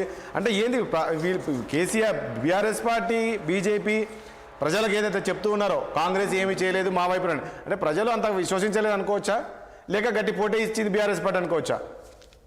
ఇప్పుడు మున్సిపల్ ఎన్నికల్లో మమ్మల్ని గెలిపిస్తే మేము కేంద్రం నుంచి నిధుల కొరత పారిస్తాము అని చెప్పేసి బండి సంజయ్ గారు, ఇతర బీజేపీ నాయకులు చెప్పారు. వాళ్ళ మాటలని జనం విశ్వసించలేదు కదా. ఇప్పుడు వస్తున్నటువంటి ఫలితాలను చూస్తే వాళ్ళ మాటలను జనం పట్టించుకోలేదు. అంటే వాళ్ళ క్రెడిబిలిటీ ఆ విధంగా ఉంది. మున్సిపాలిటీలో గెలిస్తే కేంద్రం నుంచి నిధులు ఎట్లా వస్తాయి అనేటువంటి ప్రాథమిక పరిజ్ఞానం కూడా తెలంగాణలో ఓటర్లకు లేదని అంత అమాయకంగా అంత బీజేపీ వాళ్ళు భావిస్తున్నట్టు కనిపిస్తా ఉంది. అందుకని నేను అనేది అందుకే క్రెడిబిలిటీ అనేటువంటిది లేకపోయిన తర్వాత ఏ విధంగా ఉంటది మనం చూసాం. గత హైదరాబాద్ మున్సిపల్ ఎన్నికల సందర్భంగా ఇదే బండి సంజయ్ గారు మమ్మల్ని కనుక గెలిపిస్తే మేము రోహింగ్యాలను తరిమేస్తాము, సర్జికల్ స్ట్రైక్స్ చేస్తామని చెప్పారు. అట్లాంటి మాటలు చెప్తే ఎవరు నమ్ముతారు అనేటువంటిదే ప్రశ్న. అందుకని మోడీ హవా తగ్గలేదా? తగ్గకపోయేట్లయితే మరి సొంతంగా ప్రభుత్వాన్ని గతంలో ఏర్పాటు చేసినటువంటి వాళ్ళు ఇప్పుడు తెలుగుదేశం పార్టీను లేకపోతే నితీష్ కుమార్ బలం మీద ఎందుకు ఆధారపడాలి? అంటే ఒకటి కోటేశ్వరరావు ఒక పార్టీ 3 సార్లు ఆయన ప్రధాని అయినప్పుడు కాస్తో కూస్తో ఖచ్చితంగా ఉంటుంది కదండి. కాస్త కూస్తో ఖచ్చితంగా కొంచెం తగ్గుతుంది. ఫ్యాక్టర్స్ ఉన్నాయి. రాష్ట్రాల్లో గెలవలేదని అంటలేదు. అందుకని అవి ఏవి కూడా స్థానిక సంస్థల ఎన్నికల్లో పనిచేయవు. బీజేపీ నా అభిప్రాయం ప్రకారం 1-2 మున్సిపాలిటీల్లో రావచ్చు, నారాయణపేట లేకపోతే ఇంకోటో గెలవరని చెప్పలేదు కదా. 4-5 మున్సిపాలిటీల్లో గెలుస్తారని చెప్పేసి ఎగ్జిట్ పోల్స్ కూడా చెప్పాయి. కానీ వాళ్ళు చెప్పినటువంటి మాటలకి వస్తున్నటువంటి ఫలితాలకి ఎక్కడన్నా సంబంధం ఉన్నదా? అది పాయింట్. రెండోది మేడం గారు ఏమంటున్నారు, అసలు అధికారంలో ఉన్నటువంటి వాళ్ళే గెలుస్తారు, మేము ఎట్లా గెలుస్తామని చెప్పేసి మళ్ళీ ఇప్పుడు మాట్లాడుతున్నారు. అదే ఎన్నికలకు ముందు మాట్లాడలేదే మరి? అదే బీజేపీ నాయకులు కానివచ్చు, బీఆర్ఎస్ నాయకులు కానివచ్చు, ఎప్పటికయ్యేది అప్పటిగా మాట్లాడి తప్పించి తిరిగి అన్నట్టుగా ఉంటే క్రెడిబిలిటీ ఇంకా తగ్గిపోతుంది అని మాత్రం చెప్పదలుచుకున్నా. అది ఒక బీజేపీ కాదు, అన్ని పార్టీలు, ఏ పార్టీకైనా కానీ. రైట్, ఒక్క నిమిషం కోటేశ్వర గారు, ఒకసారి వరంగల్కి వెళ్దాం. వరంగల్లో మా ప్రతినిధి లైవ్లో సిద్ధంగా ఉన్నారు. అక్కడ అప్డేట్ ఏంటి? అక్కడ చూస్తుంటే మాజీ మంత్రి ఎర్రబెల్లి దయాకర్ రావు అక్కడ కారు పైన నిల్చొని ఏదో అభివాదం చేస్తున్నట్టు కనబడుతుంది. ఏంటి రాము, అక్కడ వరంగల్ మొత్తం ఉమ్మడి వరంగల్ మున్సిపాలిటీ పరిధిలో ఏ పార్టీ కైవసం చేసుకుంటుంది? కాంగ్రెస్ పార్టీ, బీజేపీ లేక బీఆర్ఎస్ మున్సిపాలిటీలు ఏవి కైవసం చేసుకుంటున్నారు? ఎగ్జాక్ట్లీ ఇప్పుడు మనం ఏదైతే చర్చించుకుంటున్నామో ఫలితాలు కూడా అదే విధంగా వస్తున్నాయి. ముఖ్యంగా మహబూబాబాద్ సంబంధించిన 4 మున్సిపాలిటీకి సంబంధించి 2 మున్సిపాలిటీల్లో కాంగ్రెస్ పార్టీ గెలవగా, తొర్రూరు సంబంధించిన మున్సిపాలిటీ బీఆర్ఎస్ పార్టీ గెలుచుకుంది. ఇప్పుడు మహబూబాబాద్ సంబంధించిన కౌంటింగ్ అయితే ప్రస్తుతానికి కొనసాగుతుంది. మరోవైపు జనగామలో బీఆర్ఎస్ కాంగ్రెస్ పార్టీ మధ్యలో హోరాహోరీ జరుగుతుంది. భూపాల్పల్లికి సంబంధించి కూడా హోరాహోరీ జరుగుతుంది. ములుగు జిల్లాకు సంబంధించి ప్రస్తుతం 7 వార్డుల్లో కౌంటింగ్ జరగా 5 వార్డులకు సంబంధించి కాంగ్రెస్ పార్టీ గెలిచింది, 2 వార్డుల్లో బీఆర్ఎస్ పార్టీ గెలిచింది. పరకాలకు సంబంధించి ఒక చిత్రమైన ఫలితం అయితే వస్తుంది. అక్కడ 22 వార్డులకు కావాలి, ఇప్పుడు 7 వార్డులకు లెక్కకు పూర్తయింది. అక్కడ 2 వార్డుల్లో కాంగ్రెస్, 2 వార్డుల్లో బీఆర్ఎస్ గెలవగా 3 వార్డుల్లో బీజేపీ గెలిచింది. ఇక్కడ ఎవరు ఊహించిన ఫలితాలు అయితే ఉమ్మడి వరంగల్ జిల్లా వ్యాప్తంగా జరుగుతున్నాయి. దాంతోపాటు స్టేషన్ గన్పూర్ లో కడియం శ్రీహరి ఎమ్మెల్యేగా ఉన్న స్టేషన్ గన్పూర్ లో కాంగ్రెస్ పార్టీ విజయం తీసుకెళ్తుంది. మరొక వైపు కేసముద్రం మున్సిపాలిటీకి సంబంధించి 16 వార్డులు ఉండగా కాంగ్రెస్ పార్టీకి 8, బీఆర్ఎస్ పార్టీకి 8 ఇక్కడ రావడంతో అక్కడ సందిగ్ధం నెలకొంది. చైర్మన్ పదవి ఎవరికి వస్తారని చెప్పేసి ఒక ఉత్కంఠ అయితే నెలకొంది. ఓవరాల్ గా చూసుకుంటే ఏదైతే ఫలితాలు అంటున్నామో గతంలో పంచాయతీ ఎన్నికల్లో ఏదైతే ఫలితాలు రిపీట్ వచ్చాయో సేమ్ అదే విధంగా ఫలితాలు అయితే ఇప్పుడు కూడా వచ్చే అవకాశం ఉంది. మరొక వైపు చూసుకుంటే ఈ మన ములుగు జిల్లాకు సంబంధించి, ములుగుతో పాటు భూపాలపల్లికి సంబంధించి కాంగ్రెస్ పార్టీ ఆధిక్యంలో దూసుకెళ్తున్నప్పుడు కూడా అక్కడ బీఆర్ఎస్ పార్టీ కూడా గట్టి పోటీ ఇచ్చింది. మరొక వైపు మరిపడతో పాటు మరిపడలో అక్కడ 16 వార్డులు ఉండగా 8 వార్డుల్లో కాంగ్రెస్ పార్టీ గెలిచింది, 6 వార్డుల్లో బీఆర్ఎస్ పార్టీ గెలిచింది. అక్కడ కూడా బీఆర్ఎస్ చాలా టఫ్ ఫైట్ ఇచ్చింది. ఎక్కడైతే గతంలో రైతులు యూరియా కోసం ఉద్యమం చేశారో, ఎక్కడైతే పోరాటం చేశారో ఆ వార్డుల్లో బీఆర్ఎస్ పార్టీకి సంబంధించిన అభ్యర్థులు ఘనంగా విజయం సాధించారు. దాంతోపాటు ప్రస్తుతం మనం నర్సంపేట కౌంటింగ్ దగ్గర ఇక్కడ కూడా కాంగ్రెస్ పార్టీ ఇప్పటికీ 6 వార్డుల్లో విజయం సాధించింది. ఇక్కడ బీఆర్ఎస్ పార్టీ ఇప్పటికీ బోనికోటలో, బీజేపీ 1 వార్డులో విజయం సాధించింది. ఈ ఫలితాలు ఈ విధంగా చూస్తే మాత్రం గతంలో ఏదైతే ఎన్నికల్లో ఫలితాలు రిపీట్ అయ్యాయో, సర్పంచ్ ఎన్నికల్లో ఫలితాలు రిపీట్ అయ్యాయి, సేమ్ యాజ్ ఇట్ ఈస్ గా అవే ఫలితాలు వచ్చే అవకాశం ఉంది. కొన్ని మున్సిపాలిటీలకు సంబంధించి కొంత హోరాహోరీగా పోటీ జరిగినప్పటికీ కూడా హస్తం అయితే విజయం తీసుకెళ్తుంది. మరొకవైపు ప్రతిపక్ష హోదాలో కొనసాగుతున్న బీఆర్ఎస్ మాత్రం మహబూబాబాద్ జిల్లాలో కొంచెం దూసుకెళ్తుంది. దాంతోపాటు జనగామ జిల్లాకు సంబంధించి జనగామ మున్సిపాలిటీకి సంబంధించి కూడా అక్కడ 7 వార్డుల్లో ప్రస్తుతం కాంగ్రెస్ పార్టీ గెలవగా 6 వార్డుల్లో బీఆర్ఎస్ పార్టీ అభ్యర్థులు గెలిపారు. ప్రస్తుతం అయితే హోరాహోరీగా ఈ రిజల్ట్స్ వస్తున్నాయి. మరొక గంటన్నర సేపట్లో పూర్తి రిజల్ట్స్ కూడా వచ్చే అవకాశం ఉంది. రాము, ఇప్పుడు మీరు చెప్తూ ఉన్నారు ప్రతి మున్సిపాలిటీకి సంబంధించి కూడా బీఆర్ఎస్ వర్సెస్ కాంగ్రెస్ చూపిస్తున్నారు, ఒక్క దగ్గర బీజేపీ. ఎందుకు బీజేపీ ఆ స్థాయిలో ప్రభావం చూపించలేకపోతుంది అక్కడ? వాస్తవానికి ఇక్కడ గ్రౌండ్ స్థాయిలో కార్యకర్తలు ఉన్నా కూడా వాళ్ళను ముందుకు తీసుకెళ్లడానికి సరైన నాయకుడు లేదని చెప్పేసి ఎన్నో రోజులకు కూడా విమర్శలు వస్తున్నాయి. కాకపోతే ఈ మున్సిపాలిటీకి సంబంధించి మల్కాజిగిరి ఎంపీగా కొనసాగుతున్న ఈటల రాజేందర్ స్వయంగా పరకాల మున్సిపాలిటీతో పాటు మునుగు మున్సిపాలిటీలో ప్రచారం చేసి దాన్ని కార్యకర్తలు ఉత్సాహం తీసుకొచ్చే ప్రయత్నం చేస్తారు. కానీ సిద్ధపడలేదని చెప్పేసి ఇప్పటికీ వస్తున్న పరిసరం చూస్తుంది. కాకపోతే పరకాలకు సంబంధించి మాత్రం బీజేపీ అక్కడ 3 వార్డుల విజయం సాధించి ఇప్పటికీ బీఆర్ఎస్ పార్టీకి సంబంధించి 2 స్థానాలు మాత్రమే. రైట్,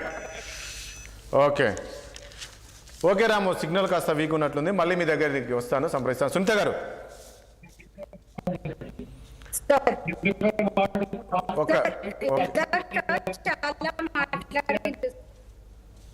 రైట్, సునీత గారు మాట్లాడండి. మాట్లాడుతున్నారు సార్, ఈ దేశము ఎల్ఓపి గారు, రాహుల్ గాంధీ గారు సమర్థిస్తున్నారా సార్? ఈ సునీత గారు ఒక్క నిమిషం. సునీత గారు ఒక బ్రేక్ తీసుకుందాం. బ్రేక్ తర్వాత మళ్ళీ మనం డిబేట్ కంటిన్యూ చేద్దాం. ఎస్, మొత్తానికి చూస్తుంటే మాత్రము మొత్తం మున్సిపాలిటీ కౌంటింగ్ అయితే దాదాపు 1 గంట 2 గంటల్లో అయితే ఒక ట్రెండ్కి అయితే వచ్చేది, క్లియర్గా తెలిసే అవకాశం ఉంది మరొక 2 గంటల్లో. సో మొత్తానికి చూస్తే మాత్రము ఇక్కడ కాంగ్రెస్ అనుకున్న విధంగానే కాంగ్రెస్ ఎక్కువ మున్సిపాలిటీలు కైవసం చేసుకునే అవకాశం కనబడుతుంది. కానీ బీఆర్ఎస్ పార్టీ మాత్రం గట్టి పోటీ ఇచ్చింది. అందులో భాగంగా ఇటు బీజేపీ కూడా అక్కడక్కడ ఇస్తుంది. అందులో ముఖ్యంగా కరీంనగర్, నిజామాబాద్ కూడా బీజేపీ కైవసం చేసుకునే అవకాశం అయితే కనబడుతుంది. సో మొత్తానికి చూద్దాం, ఇంకా మరో 2 గంటల్లో అయితే పూర్తి ఫలితాలు అయితే రాబోతున్నాయి. ఒక బ్రేక్ తీసుకున్న బ్రేక్ తర్వాత ఇదే అంశానికి సంబంధించి చర్చ కంటిన్యూ చేద్దాం.